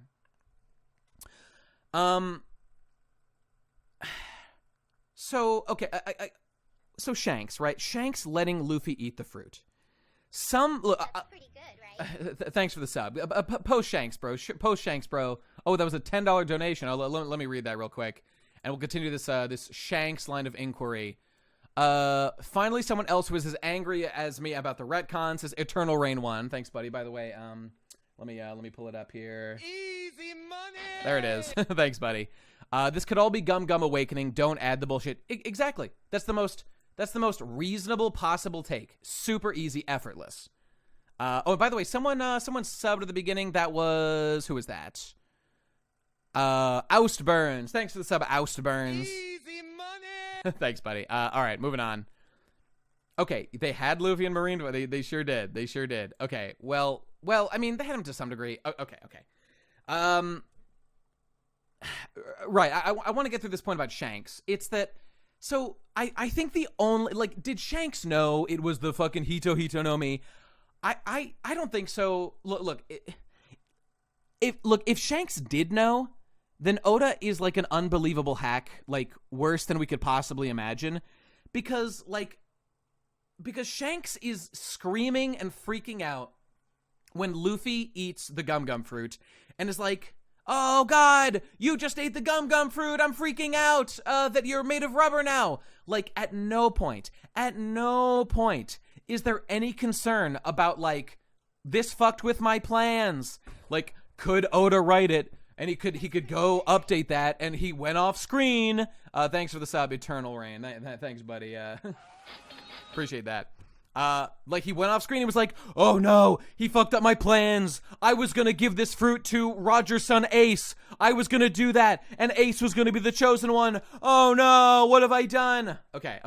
And I have to say, if Shanks knew, that so fucks up the idea of Shanks giving Luffy the hat to be the one that he believes in, to be like the continuation of Roger's spirit or whatever. That honestly, I think, is the most fucked up implication possible. Like, that would completely shatter Luffy's motivation and make him Destiny Boy since day fucking one. And that Shanks, maybe he ate it by accident, but, like, Shanks's belief in him, that is literally Luffy's entire motivation. That he wants to be like Shanks, who he loves and believes in, and was his hero as growing up, obviously. I mean, I need to know more before I decide if I'm going to quit. I mean, I'm not anywhere near quitting right now. I need to know more. But, like, I mean, Luffy, this could be, like, if Shanks knew, like, holy fuck, that's, like, the worst writing ever. Unbelievable. Unbelievable. And I remind you again, none of this was necessary. None of this was necessary. Chapter 1037, why do the Gorosei seem like they found out about the Gum Gum Fruit's truth? Okay, we're going back. I'm going to go read that. 1037. We're going to pull that up right now. This is why I'm glad to be doing this stuff live. All right, hang on. 1037. Let me pull it up. Chapters. Okay, they should be here. Please be here. Please be here. Shit. I got chapter 1038. Okay, one sec. Okay. All right. 1037. Okay, we're checking this shit in real time. There it is. Okay. I got it. There it is. Okay, let's quick scan. Let's find the boys. Who's talking shit? Who's saying what? Drunk Peace was good. I remember Drunk Peace. Okay, Gorosei. Where are they at? Okay, here we go. It's as if this year's reverie was cursed. Whoops. We should put what happened aside for now. One is the more pressing issue. Okay, there's a battle. Nico Robin. Someone could die during a war involves Kaido and Big Mom. Our chance to erase that nuisance. They're obviously talking about Luffy now. What's the matter? That's okay, here we go. That fruit is nothing but a legend now, even for us. It hasn't awakened for a century. How else do you explain the world government giving a specific devil fruit a unique name? Okay, right. Here's what I think about this. I think that what is being implied here, and I think this is the most sober, salient take on this. I think what they're saying is, look, these guys weren't alive 800 years ago. Maybe Eam was, but these guys were not. These guys are the bureaucrats of the Tenryubito, basically. They've been informed with a selective amount of information, their own inherited will, if you will, of the world government passed down to them as they rule. So like, sure, the fruit is a legend. This Nika that they're now talking about, it is a legend, meaning, like, it exists. They know about it. Like, they clearly know about this thing, but it hasn't awakened. That's the legend part. This legend awakening thing of being the Nika. Well, it's not, okay, it's the human Nika fruit or whatever. That's what's being implied here. And this right here, this guy's saying, how else do you explain the world government giving a specific devil fruit a unique name? Look, he, like us, is baffled at the terrible writing decision by Oda to fucking introduce now, this late in the game, that a devil fruit had a different name. That's what's going. Like, this guy, he didn't make that choice. He didn't change that. He is being informed. You know, like, now that he's a bureaucrat, he's like a fucking a Gorosei guy. Like, he is old. I mean, these guys aren't shocked by that. You know, none of them are surprised. Like, this guy's a little. He's like wondering. He's like, why did they do that? Why did they do that? Yeah, they don't know everything about the Nika guy, but they do know that it's a serious threat and they need to do something about it. And here's where they finally are like, yep, we're going to get rid of it. Okay, now, I think they were talking surprised like that because Shanks told them. Look, I don't think so, because only this guy is surprised. And, I mean, yeah, look, I know we're a little bit splitting hairs. You could say that, like, these guys are surprised. They're just not showing it. This guy's, like, representing that feeling. But, like, I don't think so. I really think they knew. I think they knew. And I think that is the most salient take on the issue. I don't think it's likely that they had no, like, how would Shanks know something they don't? These guys are the fucking Gorosei. Let's not downplay what that means. Like, yes, I know Shanks could have discovered secret info. It is possible. I just don't think, I think it is more likely that they knew than Shanks knew. And look, we still don't even know that Shanks was talking about Luffy. He could have been talking about Blackbeard. I mean, it's not like Shanks has a history of meeting with powerful people to be concerned about a certain pirate acquiring power rapidly in their current world or anything. It's not like he's arranged any meetings like that before, right? He did, and it was Blackbeard with Whitebeard, right? So I'm just saying, like, we don't know that meeting was about Luffy. Just the fact that like the Gum Gum fruit is an issue here doesn't mean that, look, and I think you're right. It definitely could have been Luffy that he was talking about. I think that is a totally reasonable idea, and considering the fact that, like, the Gorosei met with him, and now, like, this is like the payoff to what's going on there, basically, I think that would also make sense. Yeah, yeah, so I don't know. Doflamingo also mentions once Luffy goes Gear 4th that Luffy shouldn't be both hard and soft at the same time with his rubber. Oda planned this for quite a while, just revealed the story behind it now. Now see, you definitely don't know that, and I'm going to show you why that's just wrong. Well, I won't say that it's 100% wrong. There could be some elements of it that are true. But there was a quote we need to refer to. Maybe now's a good time to do it. But let me just read. Someone posted something before that I wanted to read. Gypsy here said, did anybody feel like Gear 3rd and the after effects of it is 100% foreshadowing that he had cartoon logic power? I don't believe any of the rest of it was being pre-planned, but I think Luffy's true power working on cartoon logic has been planned since Eni's lobby. It doesn't make any actual sense within One Piece's universe rules that pumping your blood a lot gives you super speed or inflating your bones with air makes you stronger. Logically, none of that stuff makes sense. Look, here's why that is dead wrong. Definitely 100%. Because, look, what you're asking me to do with that is say that, Lucci literally explains it in that scene. You're saying that Oda planted a false flag explanation by the character that was in the best position to, accurately describe what was going on so we, the viewer, would understand what was happening. Look, I mean, wouldn't be tell me the other time that's happened. When has a character planted a false flag explanation of something to undermine it another time? I think that's, let's say that's true. I'd rather he just retcon it. I would rather oh my God. Look, I am not going to get into this fucking debate about, since when is it like real life? Look, that argument is so retarded. It's not worth getting into. If I have to explain to you people, to any of you, how stories need some degree of logic and how it is a bad idea to give a writer a total get out of jail free card that anything can happen anytime because a series is silly, that is a terrible idea, all right? So I'm sure you know that. I'm sure you're just being disingenuous with that argument. So just stop doing that and be reasonable. Okay. What else we got here? Snake Man also made no sense. I don't know how that works at all. I mean, Kaido did say a little while ago it doesn't make sense how Snake Man works. I agree. And considering what's happened here, I agree that in retrospect, the most likely thing is that Snake Man feels like it's working off of fucking, this cartoon logic, which, I look, that doesn't make now better. That makes what happened in the past worse. And I agree, it didn't make sense.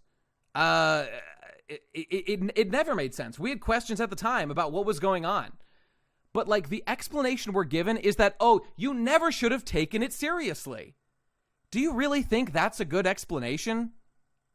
You shouldn't have cared about the story. You shouldn't have cared about the way the characters' powers work. That was your mistake, to be invested in the narrative. That was your mistake as a writer.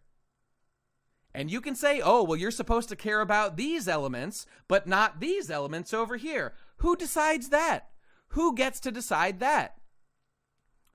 Look, I think of this Gear 2nd stuff. Let's take that as an example. If that is just that was always a fucking false flag because an unreliable narrator Lucci described it that way, look, that just makes Oda an asshole, is what that does. Lying to your audience deliberately, which is what that was, is fucked up. It is fucked up. Look, no. Yes, I agree. Yes, Oda's talked many times about giving, Luffy specifically, he likes him being silly and doing wacky stuff. I love that too. There's nothing wrong with that. But to say that means that the hero can literally do whatever he wants at any time with no explanation, you are selling yourself short by making that point, because you're just telling an author they can, standards don't matter. They don't need to do anything. They can just make up anything anytime, and you will just slurp it down. You won't ask any questions. You will never critique any of these choices. You will just endlessly consume it. And that's not a good way to behave. That is not a good way to interact with a story. I am with you guys. Well, I mean, the people, look, anyone making this argument, right? I know it's not most people, and even the people who do. Look, I am on your side. I agree that Luffy does silly, wacky things. There has to be some limitations on it. And I don't mean like he can't even develop this power now. I mean that we have to define Luffy's abilities within some restraints, or the story becomes fairy tale. Do you like fairy tale? If not, why not? I'll tell you why I don't like fairy tale, because I can't follow the logic of the fights, and they are empty platitudes with no meaning. That's what I don't like. It's bullshit to just give an author carte blanche to do literally anything forever. You think you want that? You don't want that. I don't think Luffy is just going to go in the future and be limitless and do whatever he wants, like Mr. Mitsaplik or something. I mean, I agree, but I mean, frankly, one of the other issues, I don't know if I was in my list or not, one of the other issues is that Luffy has literally peaked now, and like Oda is going to slap some arbitrary limit on the end of it, like, oh, it takes a lot of energy, I'm not going to do it all the time, so I can't go Gear 5th all the time. Time, I want to read that point, but what was I saying? I forget the point I was making. Whatever. Infer from that what you will. Time was saying the only reason Oda gave Luffy cartoon logic is because One Piece is for everyone. Okay. Oda has said seeing kids watch the show motivates him to keep going. So it's for kids then. So it's not for everyone. It's for kids. So his goal was to be like, I guess you mean like it doesn't appeal to any, like, there's no like age limit or something. Oh, right. Okay. I remember my point about, before I keep reading that, it was just, Luffy, God damn it, what was it? It was, the limitations. Like, he's gonna slap some arbitrary limit on, like, it uses a lot of energy. Like, that's going to be it. And which is totally vaguely defined, which just means Oda can do that anytime he needs to narratively. You know this. You know how this happens. Any time of open-ended power like that with extremely vague limitations, it means it will be used however the author needs it to for maximum convenience, which means that the stakes go out the fucking window. It's one of those things that seems harmless, but subtly you begin to care less about the minute details and the moment-to-moment like details of the fights. You begin to care less. You don't know why. This is why. And slowly but surely, the series gets shittier. That is what that is. You gotta put limits on stuff. Okay, but Time is saying here, Oda has... Okay, kids watch the show motivates him to keep going. Got it. So his goal was to be lighthearted and goofy with his powers to please the kids while also dropping lore and hints to those who want great storytelling. He might be trying to juggle two audiences at once. Time. Okay, glad you said that, because... refer back to my first argument. I agree. He wants things to be goofy and silly. When has anyone ever argued? I'm sorry if I'm not mad. I'm saying with emphasis here, right? I'm saying, especially to you, because that is a good faith point you just made. I appreciate you said it respectfully. My response to that is that no one that I've seen has ever argued. Or, like, forget everyone. I don't care about any arguments that are like, Luffy should be not goofy. Luffy needs to be serious. Luffy needs to be Gear 5th Monkey God, this color of hockey. It's, that was never my argument. That was never anyone's argument that I ever saw. It's that you can do everything we're seeing here without the major issues here.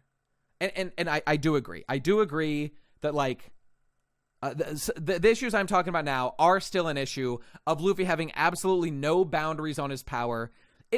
Look. Like, I could be having a much better time accepting these powers as Gear 5th of Luffy if it didn't have all this extra baggage, which is so unnecessary. In fact, I think someone made a comment that I wanted to rip off. I was reading a thread on A before, and I wanted to read this. Let me pull it up here. It was somebody said like this. Okay, there are three elements revealed this chapter. One, that Luffy is a Toon Force awakening man. And that's number one. Luffy's a Toon Man. This is the most harmless. I'm quoting him now. This is the most harmless of the three. The evolution seems like a natural progression of Luffy's powers. Yeah. Yeah, like that one's it's mostly harmless. There's still some issues. Hey man, it's a good place to discuss, and I can pick and choose the thoughts that I think are worth paying attention to. But I think he does break it down correctly here. First point, Luffy being a Toon Man, mostly harmless. There's a lot of good stuff in that. There is a lot of good stuff in that. But there's also some issues, like opening up Pandora's box on Luffy's powers, right? That's an issue. Luffy, oh my god, yeah. This idea that Luffy is a happy freedom man because the fruit, which we now know has a will, is like defining Luffy's personality and not who he inherently is. Oh my god. Holy shit, I thought Bello Betty was bad. I didn't know how good I had it with Bello Betty. I want to go back to Bello Betty. I want to go back to hockey. Please. Like, we know that devil fruits have wills now. What does that mean? And we're going to get, there's more about the devil fruit will. We've got more arguments to go through, all right? We're not done yet. Okay, right. Let me keep doing this stuff. It's, Gear 5th will be a Berserker armor situation. Okay, dude. Luffy might lose his autonomy, which is the antithesis to his character. Maybe. Okay, but like, how much of an issue has that been for Guts, for example? It has not been. It has not stopped Guts from one single fight. Guts has fight exactly as much as he needed to, and Miura gave him like ways to prevent himself from going crazy, in the form of, you know, like the witch girl Shirk, or was it Shirk? I think that's her name. I can't remember. Yeah. Okay. Okay. So three things, right? Let me finish this point. Number one, Luffy Toon Force thing, mostly harmless. Okay, right, there it is. Number two, second thing that is raised by this chapter, changing the Gum Gum fruit is into a different fruit that's legendary and tied into being a chosen one, which it is, obviously. Not to mention a literal god. Whitebeard's fruit will choose Blackbeard. Teach did nothing wrong. Well, they only say Zoans have a will. Okay, all right. Yeah, okay, so, like, and this is totally unnecessary and does fucking conflict. Maybe it doesn't ruin completely. We'll see where it goes. But it obviously conflicts with the notion of Luffy being someone who, like, look, it's not that he started from the bottom. Luffy had advantages, all right? But like, what made him cool was to watch him figure out ways to win with the limitations that he had. He did have some limitations. He's not that bright. He is a bit of a combat genius. That's true. He had a rubber fruit, which was useful the way he used it, but he had to make it good. He had to train in his youthful days to make it a good fruit and do good stuff with it. Yeah, this is Luffy for sure. I'm the Joker, baby. Okay, and also, what the fuck is with, like, normal Zoan fruit just means you're always rubber? What the fuck is that? Obviously fucking retarded. Fuck off, Oda. This is stupid bullshit. Okay, and number three, the third thing that comes up this chapter is everyone knowing about Luffy having the Gum Gum fruit, yet no one, not one single character, made an attempt until now to target Luffy for that fruit, which is true. That happened and doesn't make sense. There, like, okay, and now we get into the questions of, like, okay, yes, the world government is incompetent. Okay, does that explain why when fucking, I don't know, like, all the times that, like, they let them run away? Like, how about when the fucking, what's his face, after Dressrosa, when he was hanging out with, like, Rebecca and the gang or whatever, and Fujitora was there, he was ordered to capture him, and he was like, nah, just not gonna do that. And like, oh, Sengoku was mad. Oh, Sengoku was mad at him for not doing that and taking too much time. But like, seriously, holy shit, capture him. He's the fucking Smile Man. He's the fucking Smile Man. Capture him. You know who he is. He's a rubber man and everyone knows it. Oh, Lord. Like, he's world famous. Everyone knows about Luffy and who he is. Will there be white pills? We will end on as much of a white pill as I can stomach. Look, my point here is not to say One Piece is horrible forever. Kind of my main point I want to get out is Other people seem, honest to God, too fucking cowardly to talk about any of the negatives that are super fucking obvious. And I'm here to set the record straight. Because they're fucking deflecting criticism. They're just ignoring it. I don't know why. I don't know why. Maybe because they have some sort of financial interest in, like, One Piece being more popular. I don't know, man. I don't want to fucking exaggerate that shit. But, like, they're just caught in the hype machine. Extract your fucking mind from the hype machine and think about things. Think about these obvious, clear fucking issues. All right, let's keep going. So, I mean, that was the next point? Okay, we talked about Shanks, issues with that. Okay, the world government fucking captured the goddamn fruit. They had it. CP9 had it. And then Shanks stole it. Okay, what the fuck is going on there? Is that because... this is why people think Shanks knew. Did Shanks know, or was it fucking chance? God, and I just fucking hate finding out a million years later... Luffy has literally the most super special boy fruit in the series. It's not even close. Everything I used to say about, I mean, look, they could have captured it by chance. I mean, that's theoretically possible. They just happened to raid fucking marine vessels for no reason. Or, I don't know, like they heard there was a devil fruit there, they wanted it. I don't know. What was I saying? The world governments, so they captured it. And they just let it slip away. Oh, like, in theory, it could happen. Nate, here in Brazil, there isn't a single soul that thinks like you. Everyone loved it. Don't they love fucking One Piece in Brazil? I think they do. I think they do in South America. They love shonen down there, right? They said Oda is a god and it drives me crazy. Look, Oda is really great. But I cannot fucking stand. It's like a fucking cone of silence. Like, no one wants to open their mind to any possible criticisms. Because... what? Look, this is what Mickle was about a little bit. This is what my fucking Mickle video was about. This fucking, like, web of convenience. This fucking environment of, like, protectionism. That they don't want anything to fucking interfere with their high. And I am a fucking straight edge boy.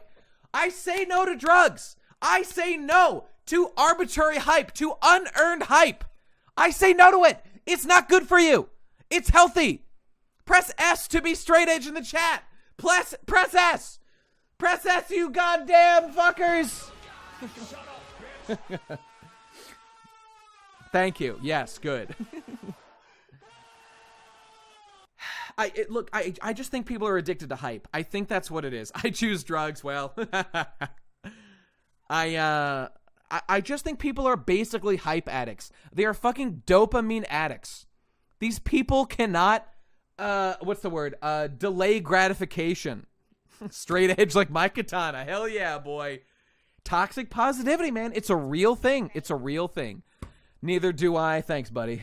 Let me give you the, Easy money.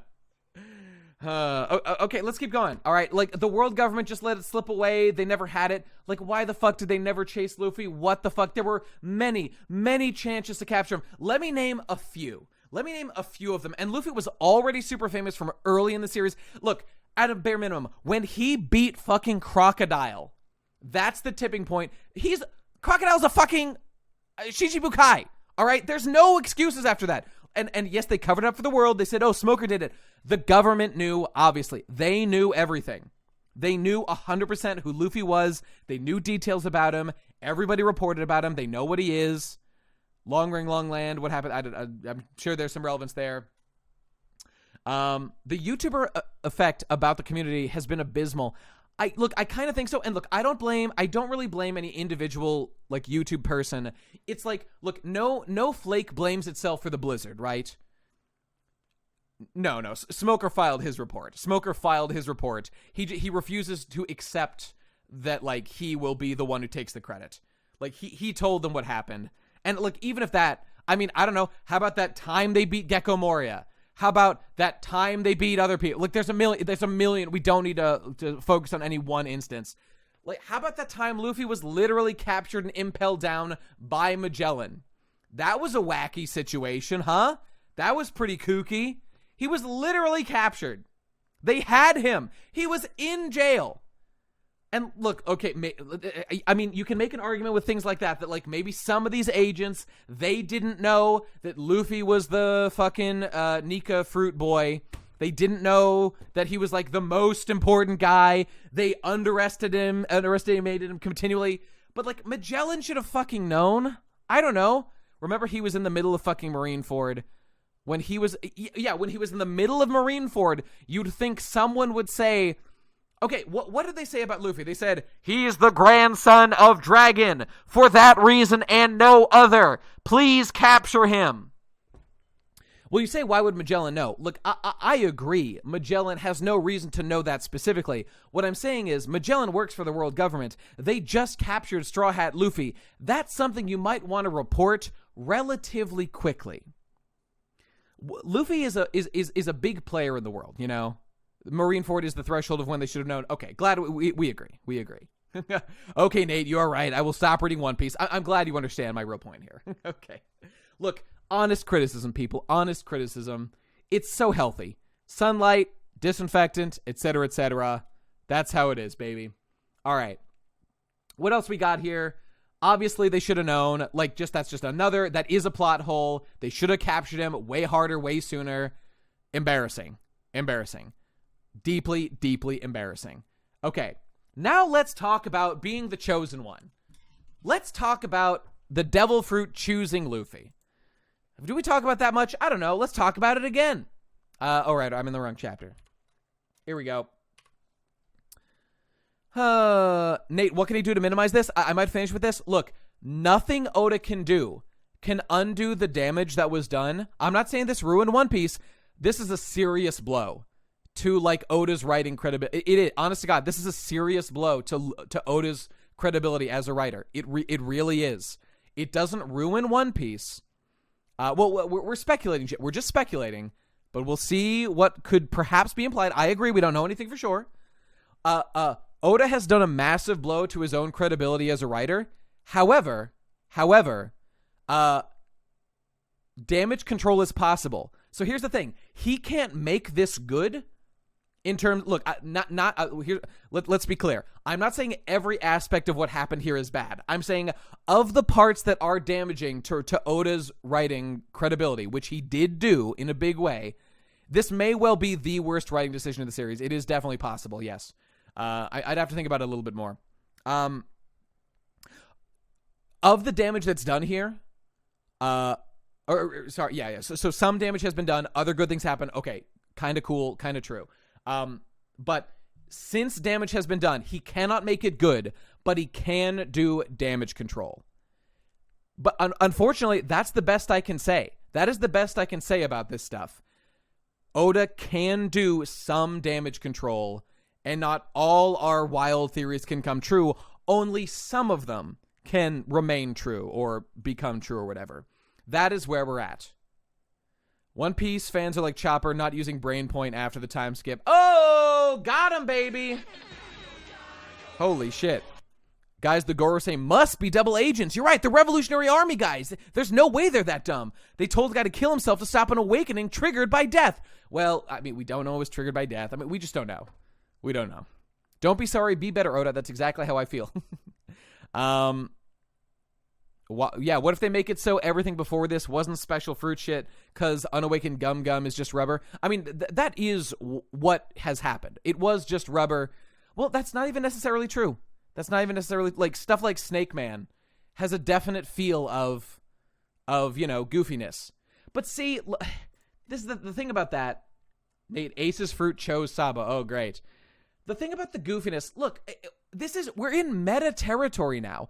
Look, you never want to get into meta territory. You want to tread so carefully with meta stuff. Like, when Luffy was fighting Katakuri, I was so fine. I mean, look, I had questions, but look, I accepted Gear Third. Gear Third doesn't make sense why it is so much more like damage dealing than just like his normal, like it's the same amount of mass, just like filled with a little more air. Why would that deal more damage? It doesn't make sense. Okay, but it did. We accept things that don't make sense. It's fine. It's fine. That's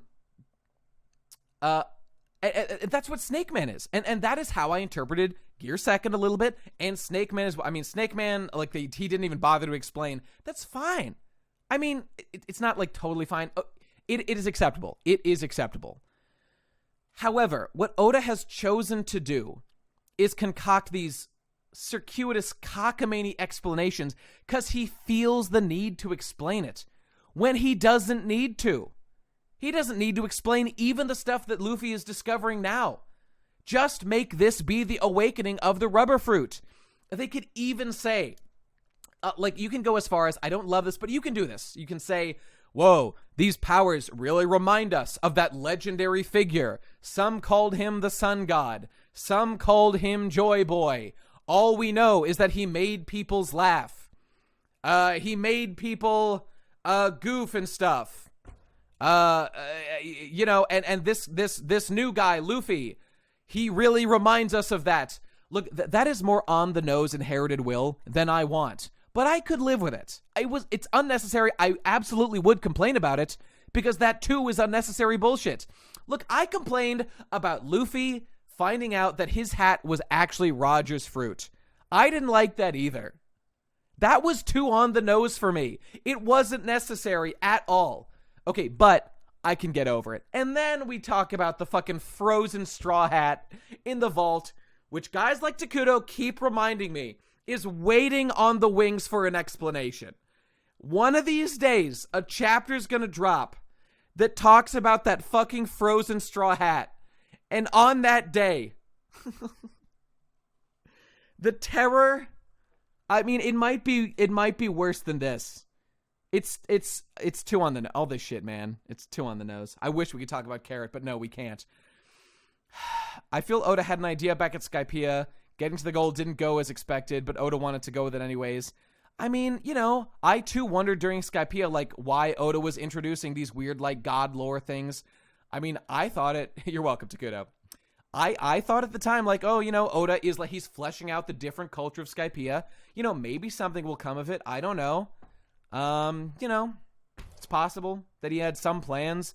But again, I remind everyone, it didn't have to be like this. Get it all live. That's what we're doing here on Talkin' Pirates, baby. Easy money! Shut up, bitch! No, don't shut up. Thanks, man. Appreciate the sub. Oh, Lord. He used some of those fun emotes I made. Shanks. Shanks detects a non-human or something. I don't know. I think the difference between Naruto and Luffy, chosen one trope, is that Luffy was not born to be special or a reincarnation. He ate a special fruit, which I don't like, but not as bad as the reincarnation or has all powers like Ichigo. Now, is it as bad? No, I suppose it's not as bad yet.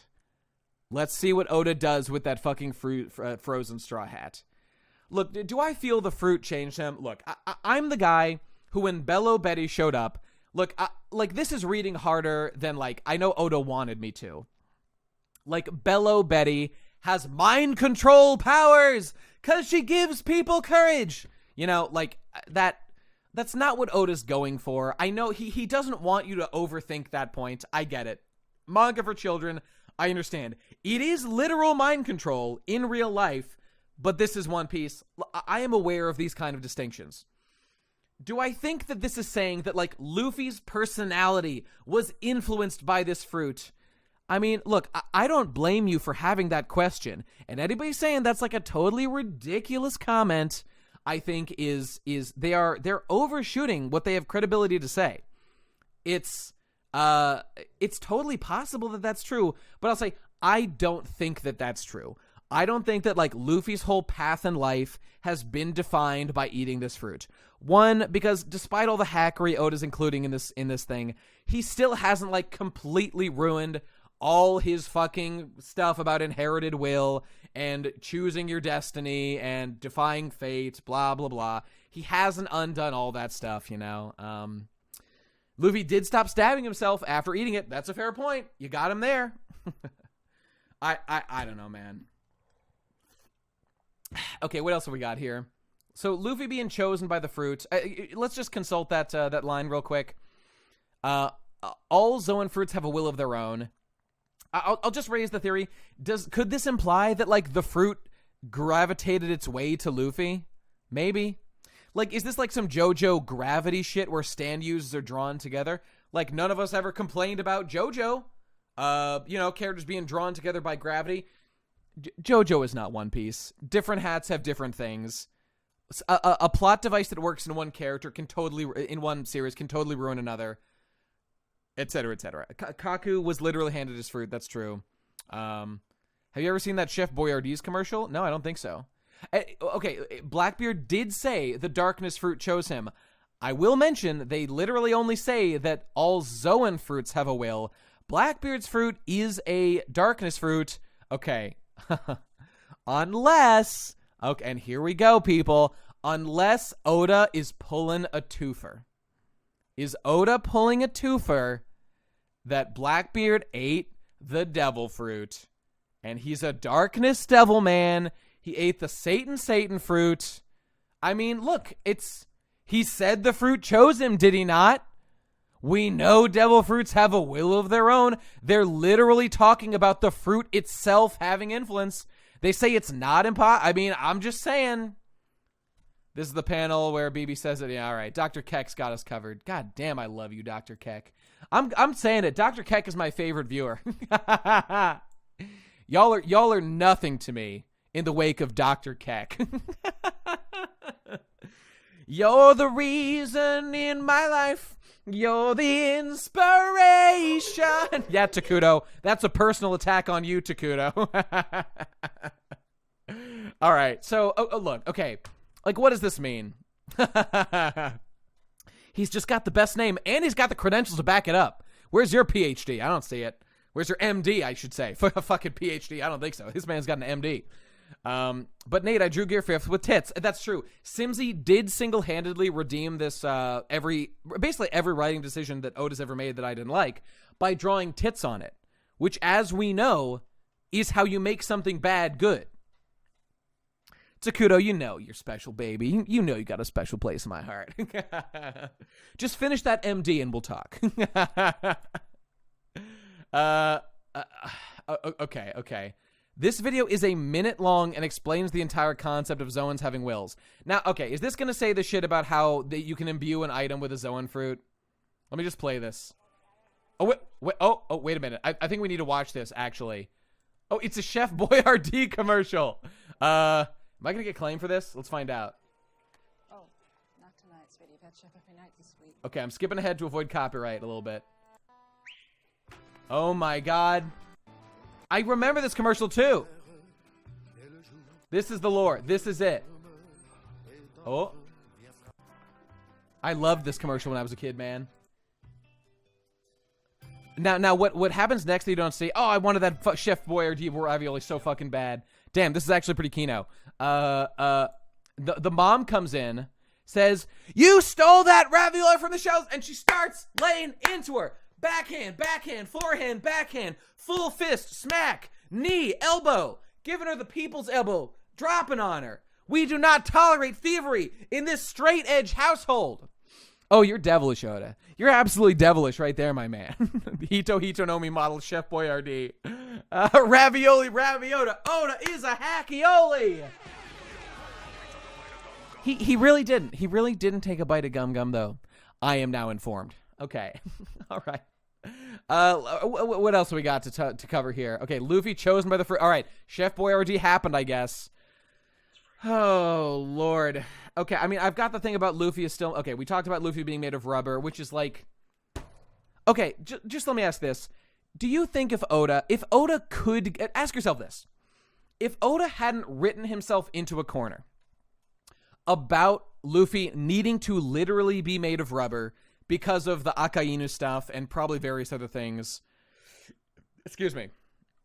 You're right, this is government propaganda. That's literal government propaganda. It needs to go. What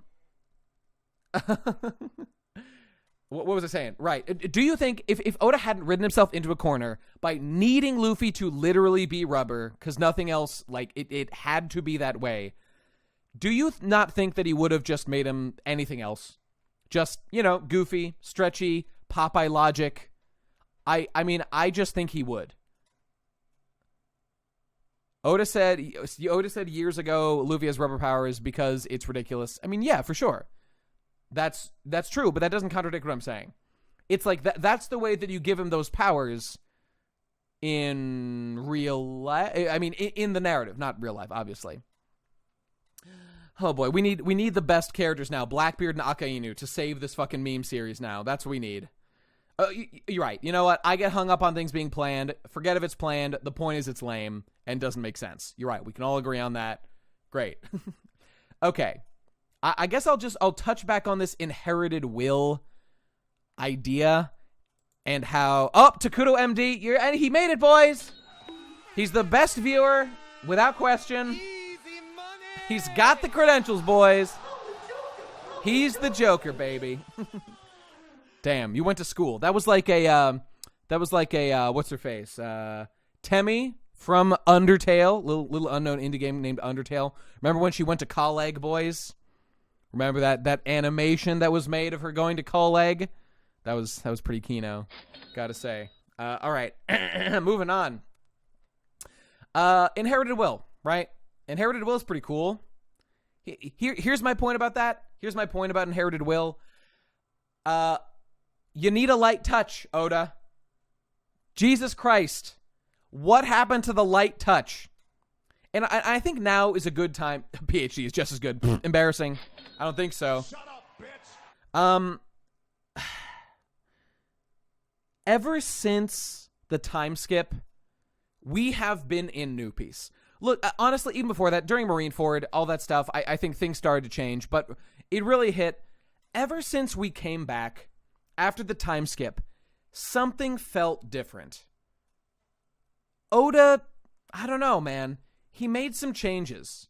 He made some changes in how he wanted the story to go. Maybe they were just inherent. Wanted to build a big overarching narrative that started with it sort of started with Punk Hazard. And, it was the Kaido thing all along. Punk Hazard basically sucked. Probably the worst arc for me. I think it was worse than Dressrosa. I like Zoe, but, there were good things about Zoe. But again, that wasn't like a fully fleshed out arc. There were parts of it that I like, but a lot of it was just, plot piece. A lot of it was Kaido Wano piece, building up to that. It wasn't the worst, but it has been one arc since Punk Hazard. It's true. It's true. Whole Cake was great in many ways. That's true. Whole Cake was the exception to the rule, though, because, I don't know, things just, the planets aligned, and Oda pulled a great arc out of his ass, because he didn't need Luffy to be ridiculously overpowered to win. In fact, quite the contrary. Luffy fought with very limited powers. Jaya is peak One Piece. There is no question about it. Do I think One Piece is peaked?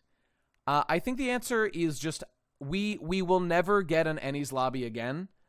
I just don't think it's even possible at this point. And yeah, we definitely peaked a long time ago. I'm sorry to say that, but it's definitely true. And Skypiea was also a peak for me. Yeah, I mean, that's fair. It's fair. I don't want that to sound like One Piece is shit now. It's not shit. It is not shit. Even now, with all my bitching and complaining, it's just that, things are a little different now, And look, the end of every long-running story is almost always shit. Name the long-running story that ended well. I don't know. Fucking Toriko I liked, but it ended shit. Naruto, obviously terrible. Bleach, obviously terrible. I don't know. How did fucking, what's that one about that policeman that ran? Dr. Stone, baby. I don't know about that. Jinbei and his lobby arc. Why is Jinbei included in that? Mr. Prejudiced based? Ippo might? Yeah, maybe Ippo will. The problem is Steven Universe did end perfectly with the movie. I watch clips from the Steven Universe movie all the time. Look, a lot of it of Steven Universe is shit and I hate it. But parts of that movie touch me deeply. And I put the rest aside. Oh my God, you're right. Well, okay, but I said long running. Avatar The Last Airbender is 3 seasons. That's not that long. But yeah, my point is Steven Universe Future did ruin everything. Holy shit, guys! I was just thinking. Again, Mob Psycho's not that long. Full Metal Alchemist, that ran for a while. I never read the manga or finished like the updated anime or whatever. But Full Metal Alchemist, okay. Hey, there's one. That's good. 20th Century Boys ended well, but not the worst. Avatar shit itself as the end, actually. No, you see, look, the more time that passes, the more I am forgiving of Avatar, The Last Airbender's ending with energy bendings coming out of nowhere. Look, that was a little bullshit. I totally agree. But hey, I mean, if you didn't like that, you must hate what's going on with Luffy right now. Am I right? Am I right, boys? Prison School? I didn't finish Prison School. Yu Hakusho had a terrible ending. Sort of. It kind of just petered out. I don't know. I just wanted to say, I just wanted to gush for a moment. I was watching clips of Avatar The Last Airbender. Well, again, Gurren Lagann is 2 seasons, not long running. Oh, of course, everyone's favorite ending, Attack on Titan, obviously.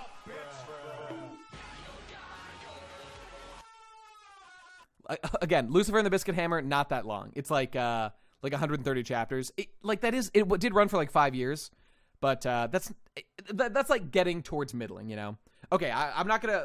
Feel free to give examples. I'm not gonna keep going on. I'm gonna deviate for a moment and just mention Jean Chads. Yeah, we're here. We're representing. Press J for Jean, boys, or is it John? John, like it's like Germanic. I don't know. Whatever. Fuck it. The fucking meme I was gonna say was deviation, right? Never read Gintama. I'm sorry, I can't tell you. But that's a comedy, so I give that. It did have a narrative, though. I think a little bit. Like comedies are a little bit different, you know, if they don't have like a big narrative through line through them. So yeah, that's a slightly different situation. Anyway, but I know there was a degree of one in Gintama. I just don't know. I haven't experienced it. I just wanted to say, as a deviation, Avatar: The Last Airbender is one of the greatest productions of all time. Everyone should watch it. It's not like perfect every single moment. It begins a little bit middling with some of the episodes. It is unreal how good Avatar: The Last Airbender kind of becomes season 2, especially season 3. And it is close to perfect. It gets a 10 from me because it is so close to perfect and nothing is perfect. Haikyuu ended? Holy shit. Shonen Jump. It's all over. They got nothing. And I just want to mention Zuko from Avatar: The Last Airbender is he is one of the greatest fictional characters of all time. Without question, Zuko is my hero. And the final battle, Aang against Ozai, is great. Avatar state, blah, blah, blah, whatever. Energy bending, fine. He doesn't kill him, that's fine. More importantly than that, Zuko versus Azula, the final Agni Kai, or the last Agni Kai, is one of the greatest pieces of animation ever produced by God or man. It is so beautiful. It is so perfect. It is an unbelievable redemption of Zuko's character. Sacrificing his life to save Korra. Everything about it. I'm getting emotional thinking about it. I love you, Zuko. And you know what? I was a Zuko denier for a long time. I didn't even care about Zuko that much. Holy shit. Zuko's, you guys all know this. I'm getting off on a tangent. I'm talking about something I love. Fuck Korra. We don't talk about Korra. Fuck Korra. I hate Korra. Fucking Zuko's secret missions with Aang. Oh my god. The dancing dragons. How they learn. How Zuko overcomes his lack of anger. He doesn't know how to live anymore without anger. He has to find another source for his fire bending. He has to find the will, the energy of life from the sun boys or whatever. Did I say Korra? Shit, sorry, I fucked up. Forgive me, I got Tourette's or something. Sasuke did it better. You're the joke, now you're the joy boy. I maybe have ADHD, I don't know. I just, I can't, you know what I have? I have a really short attention span, and I can't keep stuff in my head. I know, those are the real sun gods right there. Yeah, sorry. Very Chad move from Sasuke. Okay, we're gonna finish up this point. The secret mission, Aang and Zuko, where Zuko discovers life force. Life force is the source of firebending, and he turns this destructive evil force into into, you know, life, into energy, into productivity. Unbelievable, Kino. Unbelievable. Like firebending gets so hard redeemed in season 3. Holy shit. His secret mission, that was peak Shonen Kino. Fucking the secret mission with Korra to literally go murder the man that killed her mother. And she doesn't do it, but Zuko doesn't Zuko's like, kill him. Fuck it. Am I still saying it? Oh my god, I'm sorry. I'm so sorry. Katara. I'm so sorry, everyone. I'm so sorry. It was Kino bending. And then again, the secret mission with Sokka. Just Avatar is better than all anime, without question. And Iroh. Oh my god, Iroh, the best. Okay, all right. We have to stop. Oh, when she stops the rain. Oh my god. Off the chain. Okay, we're getting back to One Piece. Here we go. I'm sorry, everyone. I needed to compose myself a little bit. Look what you do. Honest to God, this is what happens when you write like this, Oda. It makes me think about other things I like better.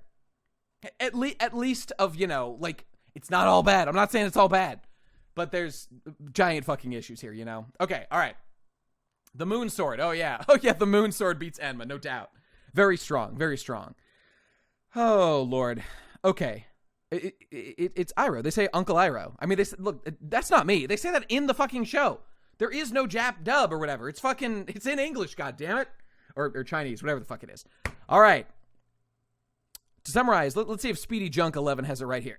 Your main concerns going forward. The Nika Nika no Mi leads to Prophecy Piece more so, which it already has, yes. But that'll get even worse, absolutely. 2, this retcon hurts lore consistency and predictability of the narrative. To a degree, yes. And then Luffy Gear 5 power creep could ruin stakes for tension in fights. Yes. That's a pretty good summary.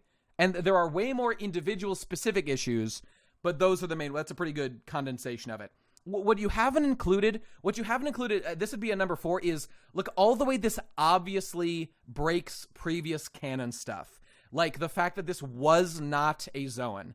There is no amount of information that Oda can pull directly out of his fucking asshole that will convince me that he didn't just make this up relatively recently, because he obviously did. Okay. What else we got here? Okay, I think we're... you know what? I already made this. I have a thing that's like, freedom good, right? More freedom equal good, right? No, Nate, that BB page I sent you all planned. Oh yeah, Oda's God. He planned literally everything. Chapter 1. You're absolutely right.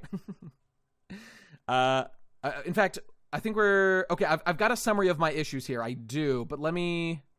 Do I have that link? Oh yeah, here we go. I was just gonna say, to my freedom good, right? People, they were going off about like, oh my god, I love freedom so much.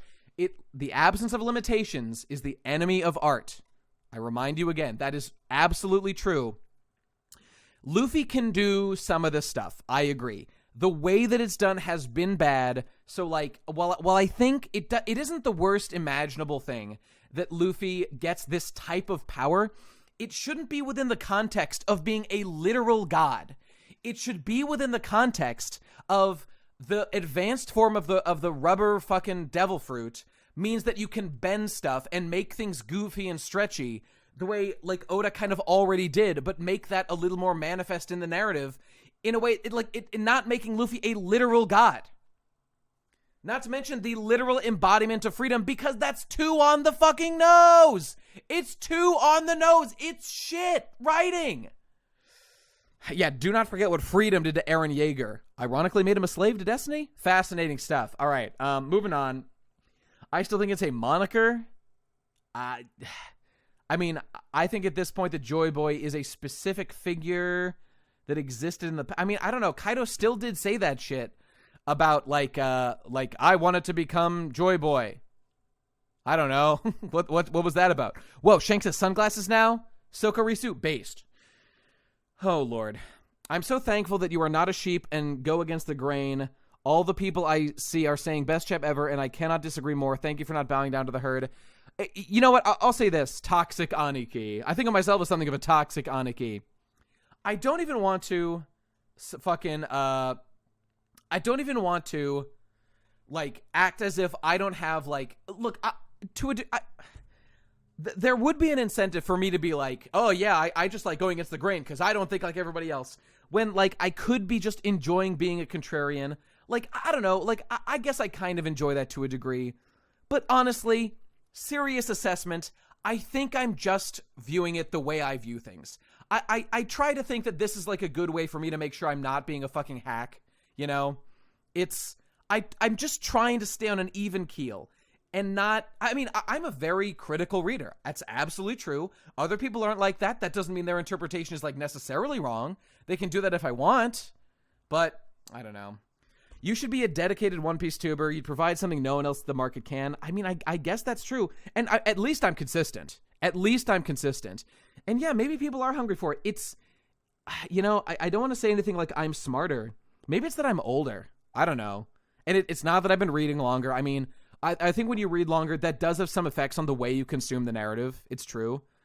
I know. I heard Morge say best chapter ever, and I was surprised to hear that.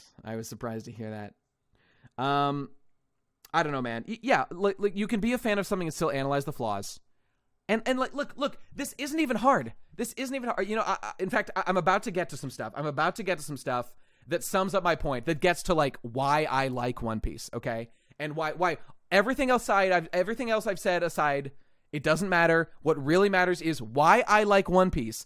Is what's happening now in keeping with One Piece? And I guess I'll ask if my interpretation is even valid. Maybe I'm literally wrong, but I don't think I am. Okay, we'll get to that in a moment.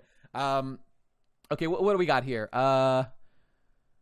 This shit was so much better than Naruto until now. Okay, like, it's not quite as bad as everything in Naruto, but, like, we're getting into Naruto territory here, you know? We are. Luffy? Okay, all right. Right. So there's this argument that Luffy was always the chosen one, right? People bring this a bunch. They bring this up a bunch. Nate, do a video about retcon so people know, because they clearly don't. Guy, dude, people still push back at me. I got a comment, like, yesterday on the One Piece lecture that they're like, this guy, like, literally said, like, bro, Oda planned hockey from chapter 1. Or, like, this guy doesn't even think Oda planned hockey from chapter 1. This guy doesn't know what he's talking about. I got that comment, like, yesterday. It was, like, 2 days ago. I'm not joking. Go to the channel, sort by newest fucking comments. You will see it. It's right there. Unless fucking, I don't know, YouTube's fucky. I don't know. I mean, it should be, I didn't know anything to it. It should just be there. Okay, right. So this argument comes out, right? And you hear this shit, that Luffy was always the chosen one. It's a good argument, except for how retarded it is, right? Okay, because there are some things Luffy had that gave him advantages and made him, like, a notable character, of course. And look, a lot of it, look, here's the thing that gets lost in the shuffle. Many of us did not like it at the time. I did not like when Luffy turned out to be Dragon's son, the most wanted man in the world. I didn't like it. When was that? Was that Marineford that we find that? No, that was Garp revealing that to Luffy. Like, I thought it was fun. Look, man, back then we could accept it. Back then it was like, oh my god, Oda's being ridiculous. Of course he's going off on the fucking on the rails here. But that was the Enies Lobby epilogue. Yes, when Garp shows up with Kobe and Helmeppo and we see him again, which was all very Kino. I did not like that shit then. I'm just being consistent. Oh yeah, the comment was, okay, King Leg's got it. Hockey was always in the story. Go eat an egg. Egg bros? We're eating good tonight, boys. I will eat an egg, like my boy Gaston, and get fucking huge. Press E to egg. Baron Tamago Chads. It's happening, Baron Tamago boys. Thank you. All right. Do you have a problem when Ace was Roger's son? See, like a little bit, yes.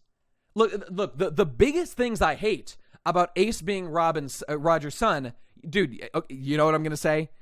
Can you guess my big problem about Ace being Roger's son? It has something to do with, well, that'll just give it away. I'm going to give it a second. Can anybody guess the number one thing? Okay, Roger, sorry. Can anyone guess my main issue? It wasn't 12 months. It wasn't 12 months. It was a lot longer than 12 months, if I recall. The answer is the birthdays. People like look, I had heard the theory. That was fine. The Ace thing hadn't happened yet. Was it 22 months? Was it 21 months? It was like 2 years. It was like basically 2 years. Many of us had theorized and ruled out that Ace was Roger's son in the past. I remember reading the theory. And then they were like, well, this doesn't make sense. The numbers don't add up. It is not possible. Oda made that shit happen in the most retarded, bullshit, endless cope upon cope upon cope, twisting of the fucking reality of how human beings work to make it happen. It does not make sense that Ace was fucking in the womb. So Ace is like a year older than he actually is or whatever. He was in the fucking womb an extra fucking year. What? It doesn't make sense. Okay, see, here's the thing. Like, so I wasn't that mad that Ace turned out to be Roger's son. In fact, I kind of liked things about it. You know why? Because Ace was not the main character. Luffy's brother turning out, look, I was a little mad. I was annoyed. I'm still annoyed at Oda that he did this shit that I'm endlessly annoyed about. That, that like they're not literal biological brothers. They're sworn brothers. Like, that is such fucking Oda bullshit. God damn it, Oda. And then he pulls it with Sabo like a little bit later. Fuck off, Oda. God damn you. He keeps doing it. Oh, and we just keep slurping it down. Okay, so like, I didn't like some of the reveals there. But once the reveal happened, I like Ace's role in the story. I like that he died. Like, he would have been, like, the chosen one died in One Piece. First it was Roger, and then it was Ace. He died. That's awesome. I know, a lot of us have bad feelings about Sabo, but again, like, bullshit happened with Sabo being introduced. Once we're past the bullshit, I kind of enjoy Sabo, because, like, I kind of like the idea of someone showing up to literally continue Ace as well. Yes, it's a forced meme. Yes, there's all kind of fucking lore issues. Amnesia, guys, never fucking forget. Amnesia is Oda's explanation, his get out of jail free card. San Funes, I'm glad I can provide this service to you. I hope it's of benefit. He's done some interesting stuff with Sabo since then. Has he, though? I mean, the revolution, like, I even like that, like, we have another actual connection to the Revolutionary Army. That is a plus. We don't really know Sabo that well, but we know him a bit. Yeah, that amnesia shit. Oh my god. He finds out right after Ace dies. So convenient. All right. What is it? Subs. Can we get some convenience in the chat? This is fucking convenient. Convenience bros, post that shit. This is so convenient. Oh, I love Amnesia.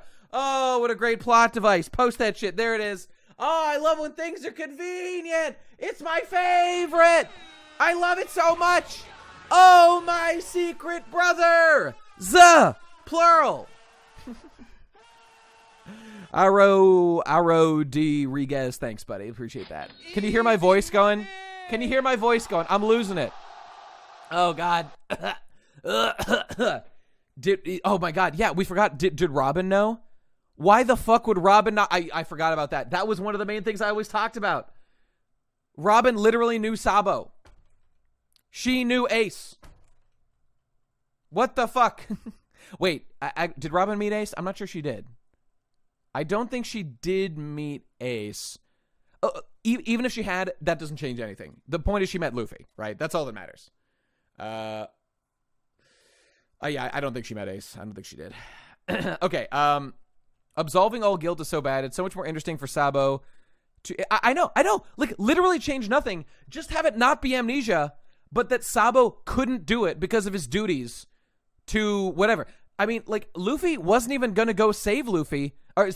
Don't forget, Luffy was not going to go save Ace, because Ace had his own adventures to do until he saw the newspaper saying he was going to be executed. He was not going to go until he got the newspaper, which I guess would also make Sabo theoretically go if he had seen it. Okay, whatever. Like, I would have liked it. I thought it was cool that Sabo couldn't save him.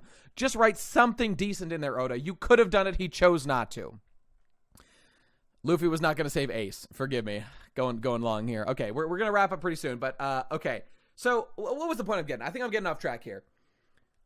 So, people argue Luffy was always the chosen one. He was not the chosen one. That is, they are taking a couple of points that are, chosen 1E sort of, and they're inflating them way beyond what their actual weight in the story. I also miss Robin's old design deeply. Robin should have said something to Sabo, no doubt. Although, I mean, not really, it actually, that's not true. It's that Robin should have said something to Luffy after coming back home, like back with Luffy. Like, why did she wait? Why did she not? I don't know. Is that worst guy ever at the bottom of the panel? Where? It's Nate. Oh, there's Nate and worst guy ever. Yeah, it's hard to tell us apart sometimes, On this one, we're united. Okay, all right. So, Luffy was not the fucking chosen one. That is a fucking cope-ass piece of shit, retarded argument. Luffy was a guy with massive powers at his disposal, yes. He was raised real good. Like, yeah, he earned it by training in the forest. Garp raised him to be tough. Okay, true. He had a devil fruit that he made good. True. He was raised with Ace. They're strong guys. He was always going to be strong. Okay, but not like win One Piece strong, right? Not defeat Sir Crocodile strong, Okay. What else we got? So he had good genes because he's Dragon Son. Okay, fine. Raised by a tough grandpa, Garp. Great. He stomped East Blue. But then, look, as soon as he got to Smoker, Luffy's powers... I mean, Luffy was like the typical... I mean, you remember when they get to the New World, they get to Fisherman Island, and Peacoms says to Karibo, they're like, a lot of fucking Logias, they get to the New World, they think they're invincible, and then we fucking stomp their asses, and they die. That's you, Karibo. And Peacoms blasted his ass. Oh my god, what a great introduction to Peacoms. Based fucking character right there. But then... Or rather, my point being, similar thing happened when Luffy got to really Logue Town, and he met Smoker, and he's like, oh, my powers just don't work on this guy. I will need to one day come up with countermeasures to this. I sure hope the author of this story writes in new types of powers I can use to counter this man. That would be really useful and helpful. Can't wait for that. Okay, I always thought Robin didn't tell Luffy because he wouldn't have believed her. Look, I'm not that bothered by the whole Robin didn't tell Sabo thing. I kind of think that that even if she knew and she could have told him that, like, I mean, she literally did know. I'm fine with it not really being explained because, like, I can just infer that, like, it's a thing that Sabo wanted to do himself, maybe. Like, that was never clarified, that was never explained. I might be reaching, but I find that a generally acceptable, thing. Whatever. Okay. So Luffy being Destiny Boy. So when he got to Smoker, he lost. He's no longer the chosen one. He's gonna lose. And then when he got to Crocodile, okay, then for real, like Luffy died like twice, right? And then he miraculously won and came back to life. He would have died from not like super luck or outside help, which is fine, which is totally fine. Now, there was the moment when lightning struck in Logue Town, right? He was going to be executed by Based Buggy, the only man who could kill a god. My man Buggy. Probably Buggy D. Clown. He's a god slayer, am I right? Or he would have been if another fucking god hadn't intervened. Okay, here's what I think. There was talk of fate. There's talk of wind and stuff. I just think it was Dragon. I think Dragon has some kind of Wind Devil Fruit or Storm Devil Fruit, whatever the fuck. I think that's what that was. If we're ever proven wrong, I will reevaluate that position for sure. I think the most likely thing is that it was Dragon. They laid on a lot of stuff. It wasn't just the lightning. Don't forget, it was that the wind helped Luffy escape the Marines and sail away from the island. That was more than one act of God going on. It feels like it's a character actually doing something. And it being Dragon would make all kinds of sense. It just would. So, we just don't know. It was Dragon calling his buddies on with Area. That would be fine too. They literally brought a Sky Island here. I mean, why would he think he needed a Sky Island for this operation? I don't know. But, that makes sense a lot. And even if it was fate, it's once in a while, one of those things is acceptable. You can get away with an act of God. I mean, Oda really drew attention to how ridiculous Luffy surviving that incident was. Luffy accepted death, which, by the way, again, based as fuck. But okay, here's the thing about that scene, why that isn't total Destiny piece, even if Destiny literally did that. Look, Oda concocted that scene for the sake of having Luffy escape. That is way different from Luffy coming up against an arc final boss and suddenly winning due to Destiny powers. Right? Is this clear? Because this is totally different. It is a weak antagonist. I know he's Buggy D God, right? Okay, no. He's not that strong. That scene was, honestly, Luffy smiling and accepting death. Characters accepting death is extremely endearing for some reason, and I love it. That scene is off the chain good. Holy shit, Oda wrote some fucking bangers in his day. Jesus Christ. The point was to showcase the idea of miracles. Yeah, but I just still think the most likely explanation is Dragon. Okay, but maybe it wasn't Dragon. Maybe it wasn't Dragon. As Katsub is saying, the point is that scene was there to say sometime magic things happen. Honestly, more so than the lightning. That scene was concocted. Again, I'll just clarify. That scene was concocted to put Luffy in a death situation that he kind of shouldn't have died at. It was he just rolled a 1 randomly and is dying to Buggy when obviously Luffy is way more powerful than Buggy. Yeah, but fate intervened. Either it was Dragon or something else. Miracles are made by action. Indeed, forward action, forward momentum, taking steps to achieve what you want in life. Yeah, even if you can't totally predict how it's going to go, that is definitely one of the main things that Luffy's goal. I'm going to talk about Luffy. How about just when Luffy got to the top of Drum Island? Luffy was going to fall off. Oh my god. Luffy made it. He was going to fall. All of it was for nothing. He was going to drop Nami. Someone saved him. Chopper saved him at the very end. And yeah, it's absolutely true. That was written in as a narrative device. Would Luffy literally have just run out of his strength when he got to the top and then fall back? That was obviously added into the story to just make that little moment more dramatic and give us an introduction to Chopper as big, strong, Sasquatch man or whatever. But narratively, that's Luffy being saved by someone else because Luffy went 99% of the way and then Chopper did the final 1% for him. Nate would love Blue Lock. It's an objectivist sports manga. What's the sport? What's Blue Lock sport? Just I'm curious about that. I've got another note here about how I hate how this could mean that Luffy's personality derives from the Devil Fruit, but not himself. I don't really think that's true. Oh, it's soccer, huh? Okay. I should read Captain Tsubasa for that Kino image of the very tall boys. I posted that in the BGE Discord. I know the fact that Luffy and Chopper both have human fruits, just pure shit. It's just pure shit, Oda. What the fuck is wrong with you, you stupid motherfucker? Literally changing the archetypal Paramecia Devil Fruit. The first one in the series. Oh, it was a Zoan. Fuck you, Oda. Fuck you. You just don't do that shit. You just don't do that shit. Just to make it more exciting. Just to make it more exciting and fun. Oh, I had this great idea to make him a literal god. That'll be fun. Fuck off, Oda. Just fuck yourself. God, that particular point is the most unnecessary element in this whole thing. The fact that it was just a Zoan. Just make it a fucking paramecia. Make it the smile fruit. Just say that all devil fruits have a will. I don't know.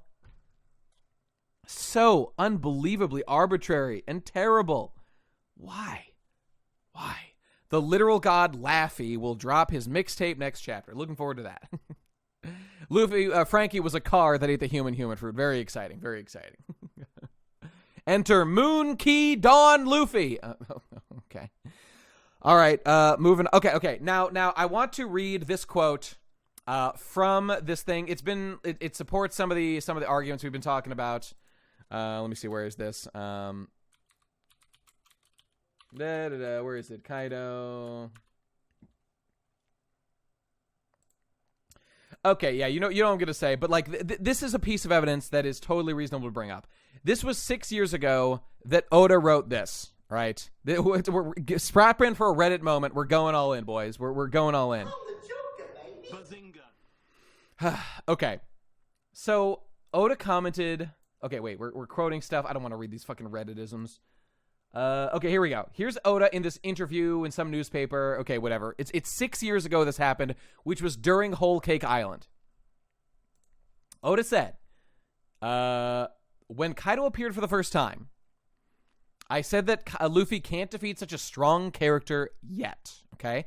Gear 4th already existed at this point, by the way. I'm not sure about Snake Man. Probably not yet. I'm yet to know how Luffy would defeat Kaido. Probably my audience will not be satisfied if the reason for defeating Kaido is just because Luffy's punch is so strong. Luffy and I have to find a solution somehow. Okay, what can we learn from this? I don't want to go beyond what we know, because we only know there's limited facts here. And those facts are, it was all planned, bro. It was all planned. Okay, you know, some people have brought up, I think there might, in theory, be something to, what are Smile Devil Fruits? Why are they Zoans? Is it possible that there's going to be some kind of thing? What was the point of Rio? I don't know. It's literally outclassed and doesn't matter anymore. I don't know. Smile Devil Fruits are Zoans. Like, why was Kaido the Dragon Devil Fruit that Momo ate? Why was it a failure? I mean, I find some of these theories that, like, they're trying to make this Devil Fruit. They're trying to make the Smile Devil Fruit artificially. Like, you know, that's why it's called Smile. I don't know. Is there something to think about in those lore? Sure, we could consider that. They're just theories that don't mean anything concrete yet. But I at least will consider those kind of theories. But what do we see right here? He did not know that how Luffy was going to defeat Kaido. Look. I'm not going to just say that Oda lied. I'm taking this seriously. Does this mean for sure that he didn't have some fucking, he's going to be a Zoan with... It doesn't necessarily confirm that, but I do think it basically soft deconfirms that, like, really obviously, because he's just saying he had not come up with this power system yet, that Nika stuff is happening now. I don't think this is just speculation. I think this is, like, it's like we're at 95 to 96 to 97% likelihood. And should we operate in the realm of the 1% of the 5% or whatever? I just don't think so. So I'm not going to say I know 100% for sure, but it really looks like Oda just did not plan this stuff a bare minimum 6 years ago. And like, look, this was 6 years ago. It could have been way more recently that this stuff came up. I mean, I remind you, the whole Nika the Sun God thing only came up, like 24 chapters ago. Or 23 chapters ago or something, out of nowhere, in the fucking Jinbei fight. What's up with that? Why didn't he introduce it sooner? Or like, you know, more frequently, if he was going to do something with it? Why so recent? Why in a fight that's like so unrelated to what's going on? And just like, the execution is so terrible. Just piling on lore. Piling on this massive world-changing lore about Luffy's fucking devil fruit. When none of it's necessary. You can do all of this stuff without it being the god fruit. Which it literally, guys, this would have been just for one moment, think about this. This would have been a joke. It's a literal joke that Luffy actually ate some kind of like super fruit. It's a joke, but it's real.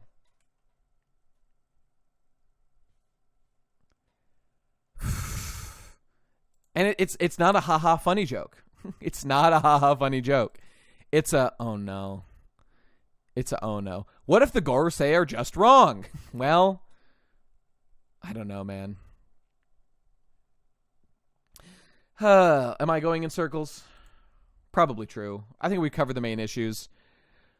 Okay, let's wrap up. I think I've got my main summary of the issue to say here at the end. Let's put a Luffy on screen. Let's put the Moon Man. Bring him up. Okay, whatever. There he is. He's going full Moon Man.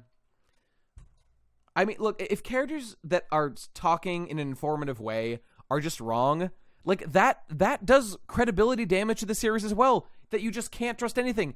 Because do not feed me this fucking bullshit line that you can't infer which lines are serious. Look, when Lucci said Gear Second Worth works by pumping blood, it's like doping.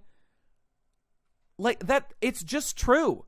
That's just what we were led to believe. Don't give me this fucking bullshit about it was actually Nika powers the whole time. It wasn't. He made this shit up later. It's not a cool explanation because it just undermines good writing in the past. How are you going to feel when you reread that? Which I will. Probably soon. I don't know how Luffy would know that this is his peak. I don't know. He just knows. He just knows because he's in touch with his devil fruit. Blackbeard's going to have the moon god Zoan. It's going to happen. Thus tainting Blackbeard. Hey, you know what, though? Blackbeard was a man with a plan. Blackbeard knew everything from the start. That man, whatever happens, he knew. Oh, you mean Gear Second. Right, yeah, okay. I'm with you on Gear Second. Oh, God. See, this is why you don't do this shit. Like most of One Piece is with Gear Second in a certain way. And then he just changes it, because, I don't know. Like, why does Luffy glow red and steam? Look, I don't think Oda is totally changing all the previous gears to be like cartoon powers. I do think that he is implying things like Snake Man might be. I do think that there is some reason based on Kaido's comments to think that Snake Man might not make sense the way that it works, which I mean is fair, I guess. I don't know. But think about this. Like, what this is now is just like literally anything Oda can come up with, Luffy can do. That is not how Luffy's powers worked, and I liked the way they used to work. I don't want this new power to recontextualize everything Luffy has ever done. This is my peak. Would Luffy have ever said that before the shark jump? No, I don't think so.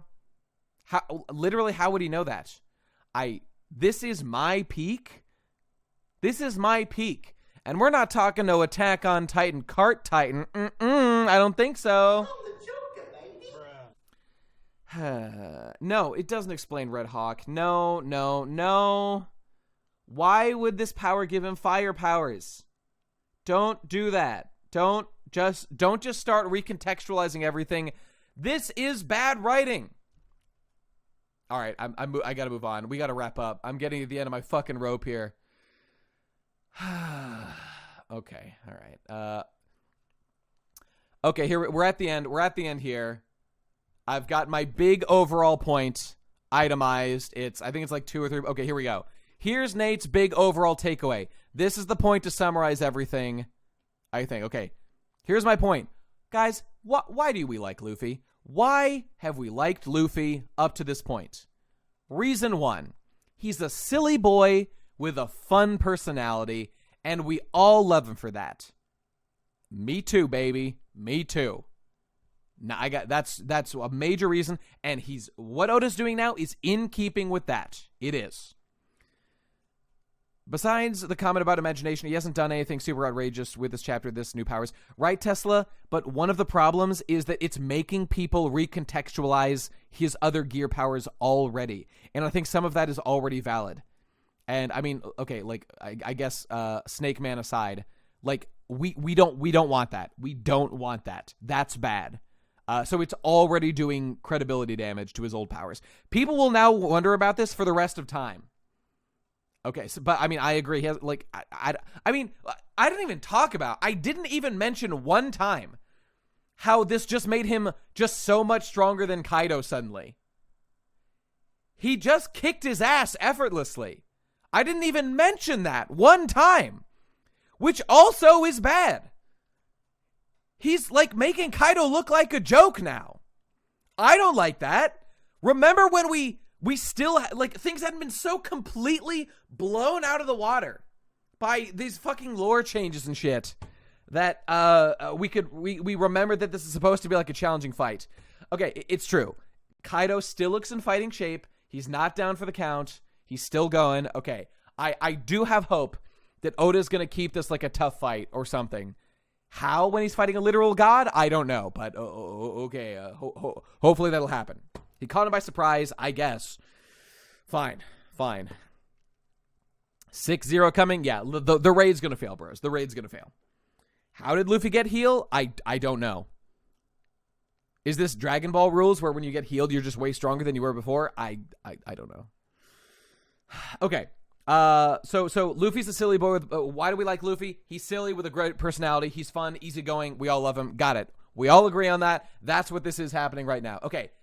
The thing is, there's a second reason. There is a second reason that we like Luffy, or that at least I do, and I think you guys would mostly agree.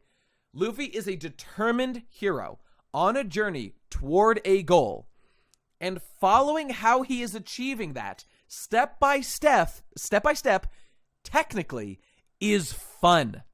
That is fun in of itself, and that can work perfectly in harmony with Luffy being a silly, lighthearted fun boy. When you override either of those things with the other, that diminishes the overall quality. I don't like that. I do not like that. Yes. Also remember, all Luffy's hockey power-ups amounted to nothing. We was Joy Boy. Shit. We was gods. And here he is. Should have just done this. All right. Okay. And here's my point about like this stuff. Because this is the thing that I think people just ignore because they're caught up in hype, they're caught up in excitement, they're caught up in big number. Whoa, let's go, big number. They ignore this fundamental question, which is honestly like this makes me worry about my fellow readers, my generation of people. Okay, it's this, like, what is the point of storytelling? What is the point?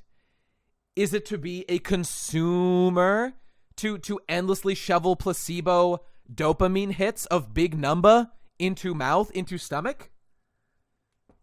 Damn, Wano, Kaido stuff, it really is the Act 6 of One Piece. It's true. The Homesick Act 6. The point of storytelling, to have fun, sure, you can have fun with it, right? That's like the sugar that helps it go down. The actual point, what we take away and think about it, is to tell meaningful stories. To tell meaningful stories that have a point, that infer something, that make us dream, that they make us, they're inspiring. They inspire us to, do stuff. And I'm gonna mention a moment I like. I talked about it before. I'm gonna go into it. So just consider this. Everything that is happening literally with Luffy right now. Everything that is happening with Luffy is happening literally. He is becoming Freedom Man TM. That's what's happening with Luffy right now.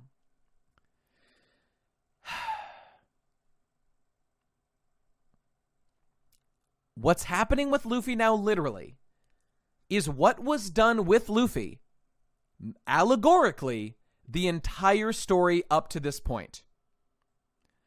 So what Oda's doing is just making literal that which was allegorical. And you could keep like many of these powers. It's the way he's making him a literal god of freedom. you should not do that to this degree. You can, like, whatever, do it a little bit, fine. Okay, he has Roger's hat, didn't love it. It's forgivable, especially in the light of this shit. It's forgivable. It's not the end of the world. It's a little on the nose for me. I think it's a little fucking blunt, a little not subtle, a little not cool, but whatever. Is making everything that was once allegorical literal, is that better? Is that better for you? If so, why? I'm just going to tell you it's not. It is not better, so what's happening? You are being fed dopamine hits.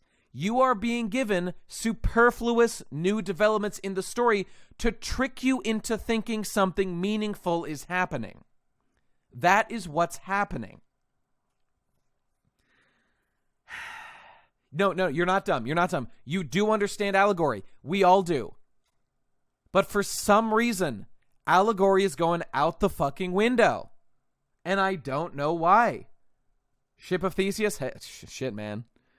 Making a point. And, I don't know. Look, there's lots.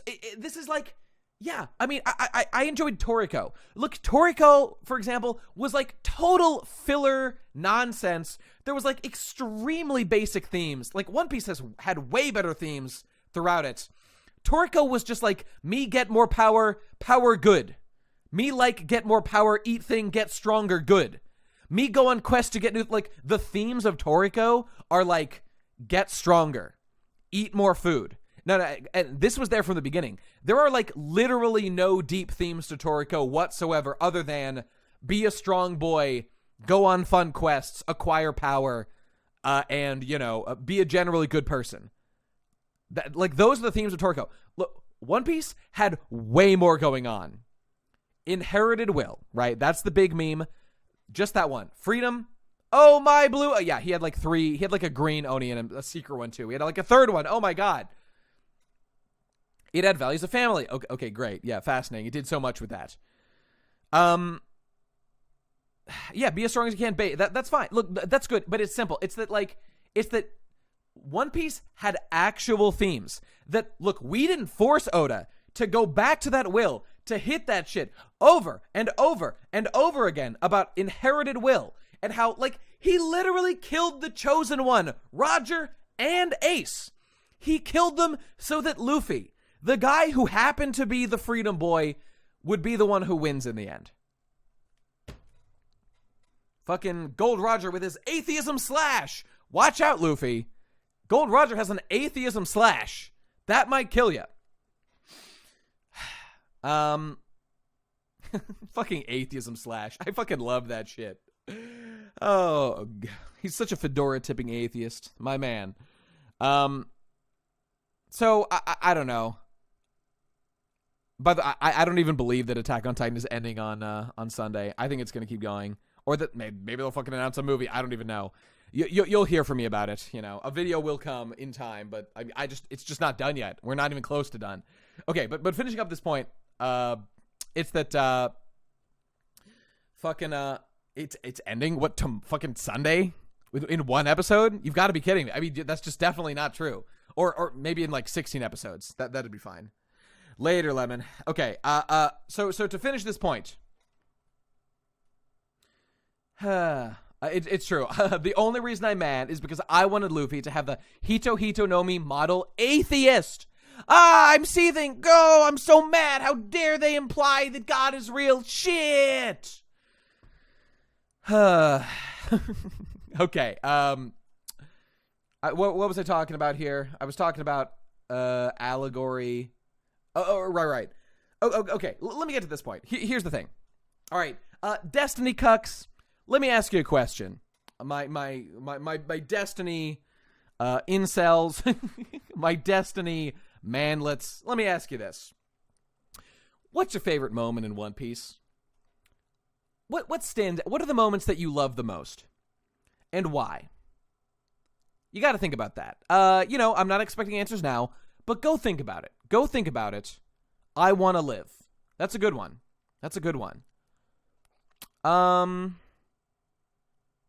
Yeah, okay, great. I'm glad all the Destiny cucks are are outing themselves by answering. Remember, if you answered, you're a Destiny cuck. Takudo, I'm sorry to say, this is it for you, Chief. Yeah, the ringing the bell is up there. I mean that's peak fiction for sure. That's actual peak fiction right there. Luffy defeating Lucci, cool. I'm not gonna, because it doesn't matter what's your actual favorite. I want you to think about like the moments that you love the most. Gear 5th.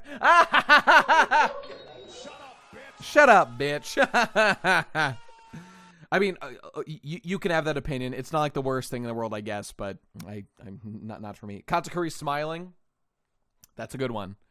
When Luffy became Joy Boy in Chapter 1. He sure did. Okay. Okay, because I want to bring up an example. I want to bring up an example that I mentioned before.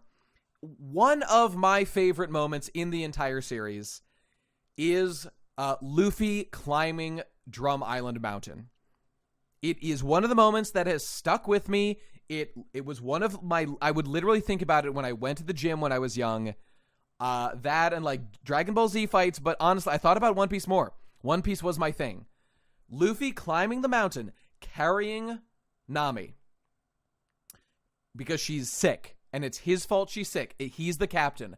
It's his responsibility to take care of his crew. He needs to climb the mountain. It is his job. It is his burden. You were going to post that? All right, great, man. You got good taste.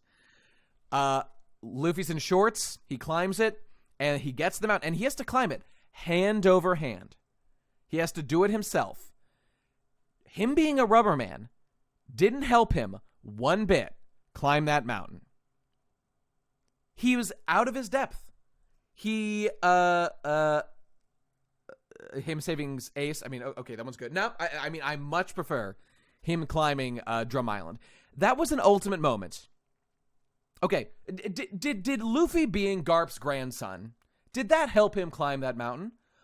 A little bit. Because of his training. It made him very strong. Okay, it did stuff. March on Arlong Park, that's a great one too. I'm speaking from my perspective here, but I'll, to finish why I love this, being Garp's grandson did not let Luffy do that. Being Dragon's son didn't help him one iota climb that mountain to save Nami's life. That was his responsibility. When he said no spoilers, yeah, that's a good one. Luffy climbed that mountain hand over hand himself. He did it because he had to do it. He chose to do it to protect the things that mattered to him, in this case, Nami. Being the fucking Destiny Child didn't help him one bit. It's not about discipline. People say it's like, oh, we never see Luffy train. Luffy has no training arcs, even though, I mean, he did have a couple. And he had some stuff that he trained off screen. Nami stabbing herself was brutal. It's true. It's not about discipline with Luffy. It's about will. It has always been about will. When Luffy decides to do something, he does it. He chooses to do it. You have to have that element of choice. It is super critical that you protect that. That you just, I know we haven't like totally shattered everything about it, but the closer you get to that, the more concerning it gets. I don't think that his fucking fake ass, bullshit ass fruit stuff did anything. But Nate, he chose to eat Shanks. I mean, that was like an accident, whatever. I find that's fine as an accident of fate as the gum fruit. Him being a Zoan gave him strength. Nope, because it wasn't. It wasn't a Zoan fruit. It was a... Excuse me. It was a... whatever. Wait, for me, it was the Conqueror Hockey reveal at Marineford. Oh, yeah, I guess that would have been a good time to, probably capture Monkey D. Luffy, son of Dragon, literal most wanted man in the world. Also, he has the Nika fruit. Maybe that's a good time to capture him. Maybe Aokiji stop fighting with Marco for a minute and capture Luffy. Sakazuki, maybe take a minute now and capture Luffy. I don't know.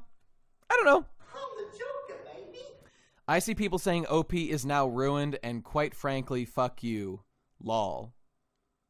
It's not ruined. That's an exaggeration. But they're mourning.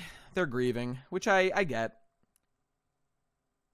Okay, so my point being, what I'm trying to finish up here is just we're the more stuff that Oda adds to make Luffy super special awesome boy. Literally, the more you undermine the moments that made me like Luffy, of him doing stuff without the benefit of being literally Jesus Christ reincarnated or whatever the fuck he is. Only Netflix can save us now, boys. Now we're talking. What's you said amazing moments. I'm scrolling back up to see what it was. Luffy bowing down to Boa to let the girls who saved him back to normal. That is an awesome moment. You know what? Great point. Great point. That has nothing even to do with power levels, but you know what it was? Wasn't Luffy saying he is like willing to die to save them? Or it was that like he'll get turned to stone like he was going to sacrifice something for them. I can't remember what it was exactly. Yeah, Shanks is going to have Conqueror's Haki in episode 1. And look, the Netflix guys aren't to blame for that. Oda is to blame for that. Oda is to blame for that. Not to mention he fucking green-lighted the fucking show, so he's to blame for that too. Everything that happens is on him. The Vivi goodbyes, another great moment. Yeah, for sure. The fans too. The fans for not pushing back more, perhaps. For just letting him get away with it. But really, he can't keep getting away with it. You can't break this flag. That's another great one too. So much of these moments that we're talking about that we love of Luffy have nothing to do with him being Destiny Boy. I don't think that he is 100% Destiny Boy now, but let's not kid ourselves. We're piling it on. Oda is going out of his fucking way to add problems where none need to exist. If he just wants Luffy to have Toon World powers, you can do that with just awakening the Gum Gum fruit.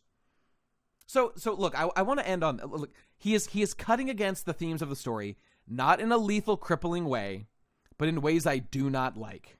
I do not like. I told the story before, but I took a One Piece trivia quiz, and one of the... I see why you felt murder in your heart. One of the questions was when Haki first appeared. The correct answer, according to them, was Chapter 1. See, I mean, that's correct. That's correct. Based on Oda's retcons.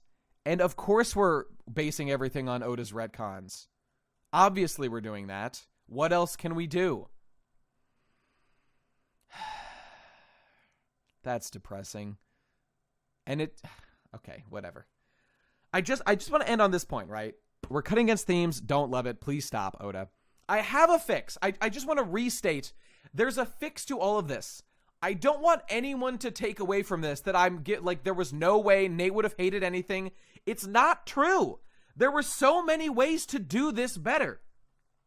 And really simply, I just said it, but I'll say it again just to clarify. It's just make everything that's happening now just a consequence of the Gum Gum Fruit awakening. Tone down all the Joy Boy shit. Get rid of the laughter, legendary god power stuff. We don't need it. It's not necessary. Have it at most be vague connections to the legendary Joy Boy of old, who also had this power according to legend, so that's why we care about Luffy. That's okay. It's still a title. I mean, you think it's still really? Let me just evaluate that claim real quick and see if that is at all possible. Guys, it's a mythical Zoan. Model Nika. What are we talking about? Like, Joy Boy and Nika they're just the same thing. I mean, it doesn't even matter what Joy Boy is. This just is Nika. Like, it doesn't matter. Oh yeah, and they say Luffy is Joy Boy too. They literally say it. So, yeah, I don't understand. How are people saying that it's just like a title or something? I mean, it's the title of the guy who has this devil fruit. That's what it is. which is what Luffy is. So what's the fucking deal? I don't understand that point, how people are just saying it's like a title or something. Like, yeah, it's not like a literal person. It seems to be whoever has this devil fruit. Which, oh my god, and I didn't even bring this up before, like, I mean, I mentioned it, but like, all the stuff about like, Kaido wanting to be Joy Boy? Like, someone post the fucking meme. Someone go get the goddamn memes that are like, there once was a man named Gold Roger. Before they hung him from the gallows, these were his final words. My fortune is yours for the taking, but first, you have to eat the legendary Hito Hito no Mi model Nika fruit that the government has mislabeled as the Gomu Gomu no Mi, because it is the legendary fruit of destiny. That is the way that you access the final island. I tried to do it, but I'm not the chosen one of destiny, because I have the wrong devil fruit. So when Whitebeard said, you Blackbeard, you're not the man that Roger was waiting for. Because you didn't eat this one specific devil fruit called the Hito Hito no Mi model Nika. Which I just made up, by the way. Oda pulled it out of his ass just 2 minutes ago in the future. That's why you're not the chosen one. Not because of your personality or your goals or anything. Look, I don't even think Oda's trying to do that. That's just the narrative consequence of how he's writing this. It just says that Luffy became Nika when he awakens, just being a title that anyone who has the features of inspiring smiles? No, that's just not what they're saying. Bro, you're just not reading the fucking series with that. The Gomu Gomu no Mi is really a mythical Zoan. It is the human fruit model Nika. What is not clear about this?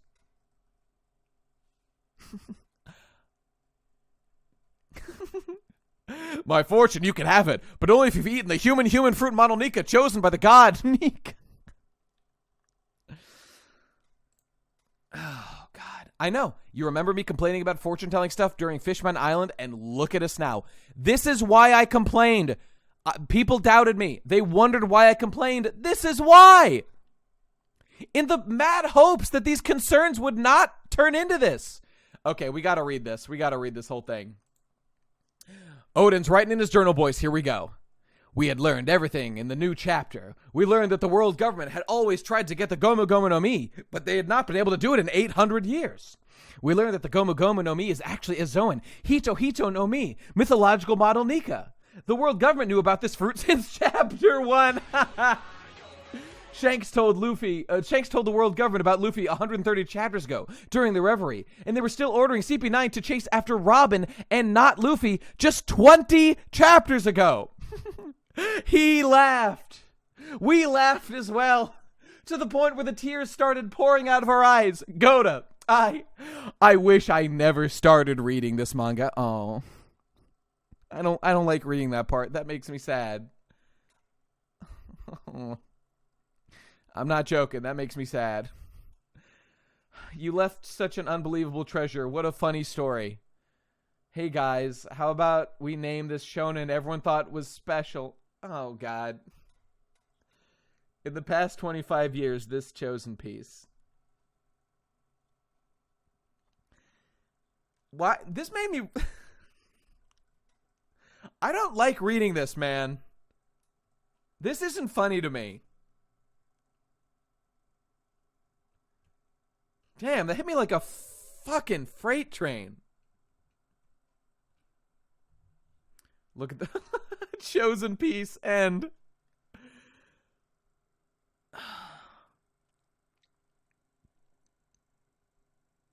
This line here, this shonen everyone thought was special.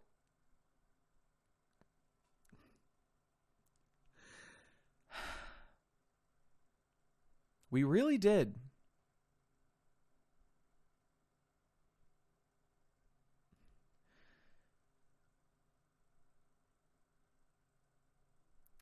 Shit.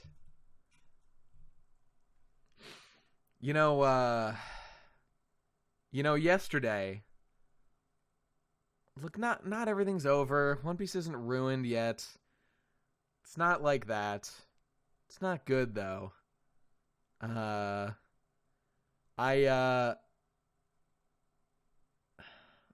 I was telling the story in the chat after reading it that, like, this really reminded me.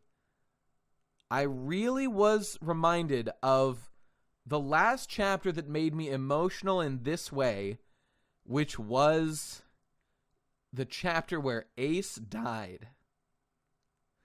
And the reason for that is not because I was so attached to Ace as a character, but because Luffy cared that much. And I had plans that day, and I canceled those plans. Because I just didn't want to go out and, like, deal with shit. I couldn't handle it on that day. Yeah. But, right. Point I'm getting at is that, I also was grieving a little bit yesterday. I don't think things are, like, as bad as I said, but, or that, like, it's sort of implied by some of the stuff we're talking about here. Things are still salvageable. What this really comes down to, like, the moments that matter to me are, I know this is a joke, but, like, the fact that someone wrote that and there's, like, a grain of credibility in this. Like, yeah, I mean, how are we different from Naruto? I mean, we're not at that level, but we're in the ballpark. There's a reason I liked One Piece, like, way more than these other things, man. It's been with me for so long that I can't help but, like, really care about this shit. It's not a fucking joke to me. Not that there aren't jokes, that, like, that Oda just doesn't fuck it up. Just on the basic level, man. Okay, it's true. It's all right. I don't want to dwell on this. All right, this is fucking shit. What I'm doing right now is shit. I'm not a doomer, man. I'm not a fucking. I'm not. This isn't even cope. I'm just not a doomer. We'll always have the acid head dojins. That's true. One Piece is not over. This isn't even like, oh, it's like ruined or whatever. Whatever, man. That's fucking beta bullshit. It's just that there's some really stupid shit happening right now that we predicted hundreds of chapters ago and feared would happen, and now it's happening. And everyone told us we were overthinking things 1,000,000 years ago, and we're like, no, One Piece isn't like that. Oda is better than that. Oda is a better writer than that. I'm not sure that he is anymore. It's just so unnecessary. All these problems.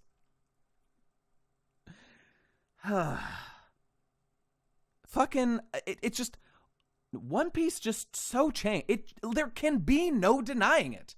One Piece massively changed after the time skip. You guys aren't going to be happy no matter what. See, that's where you're wrong, Loco. That's where you're wrong.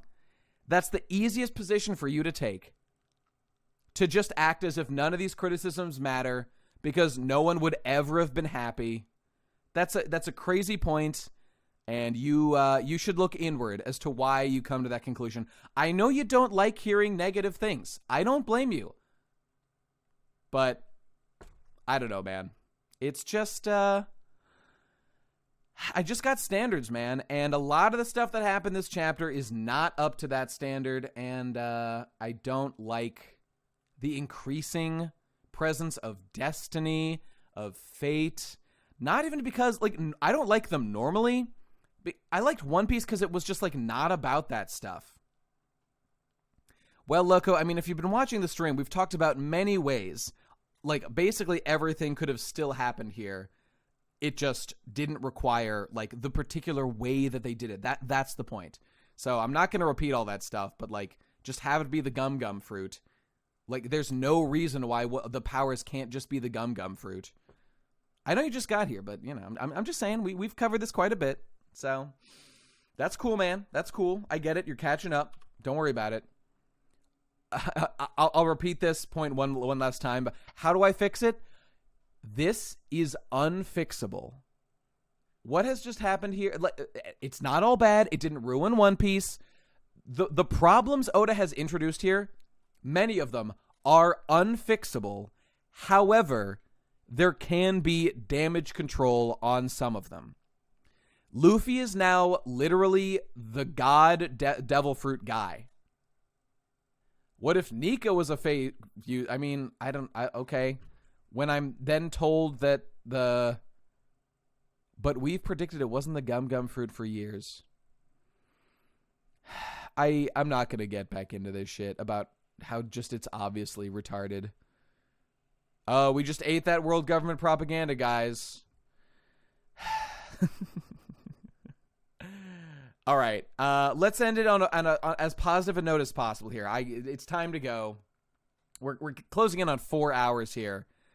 I don't like a lot of the stuff that's been introduced about like this. It's just another devil fruit, bro. That's fucking bullshit. That's fucking bullshit. That it's just a different devil fruit. Look, yeah, Oda can do that. Ask yourself the fucking question, people. Should he do that? No. The answer is no. He shouldn't do that.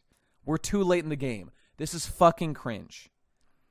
If not, like, literal lore contradiction, which, by the way, it literally is lore contradiction in many ways.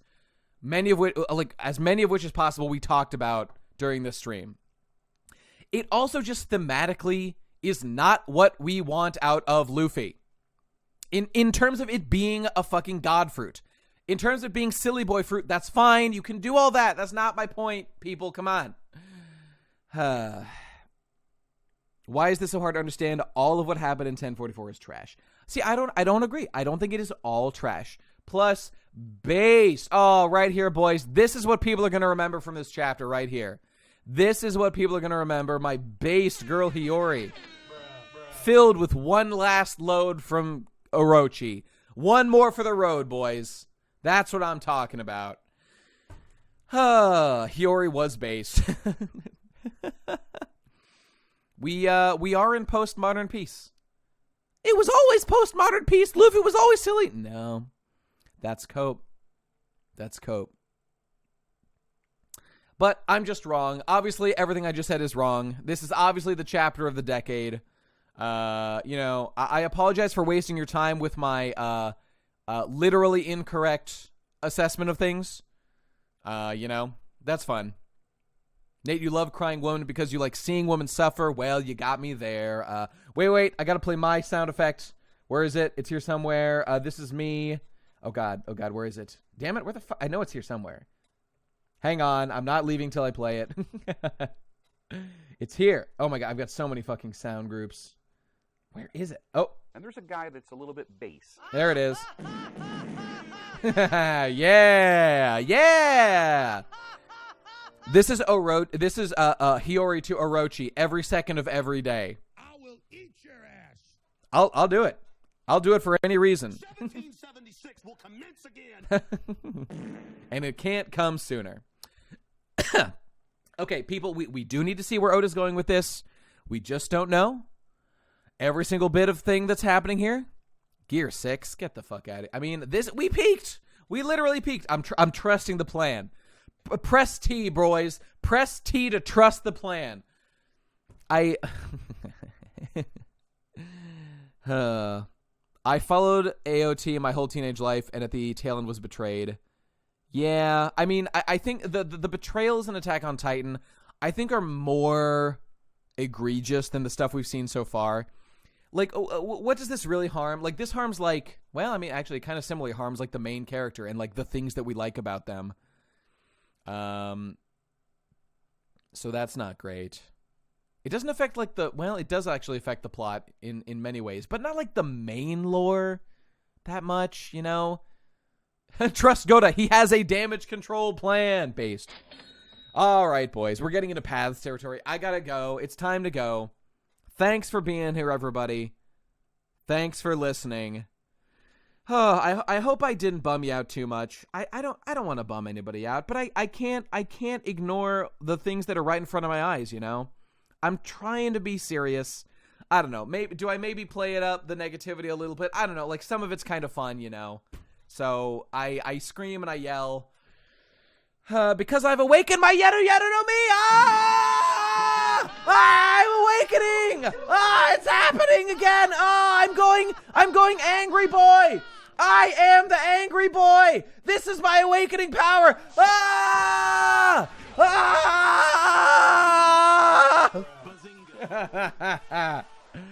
I'm the Joker, baby. All right, guys.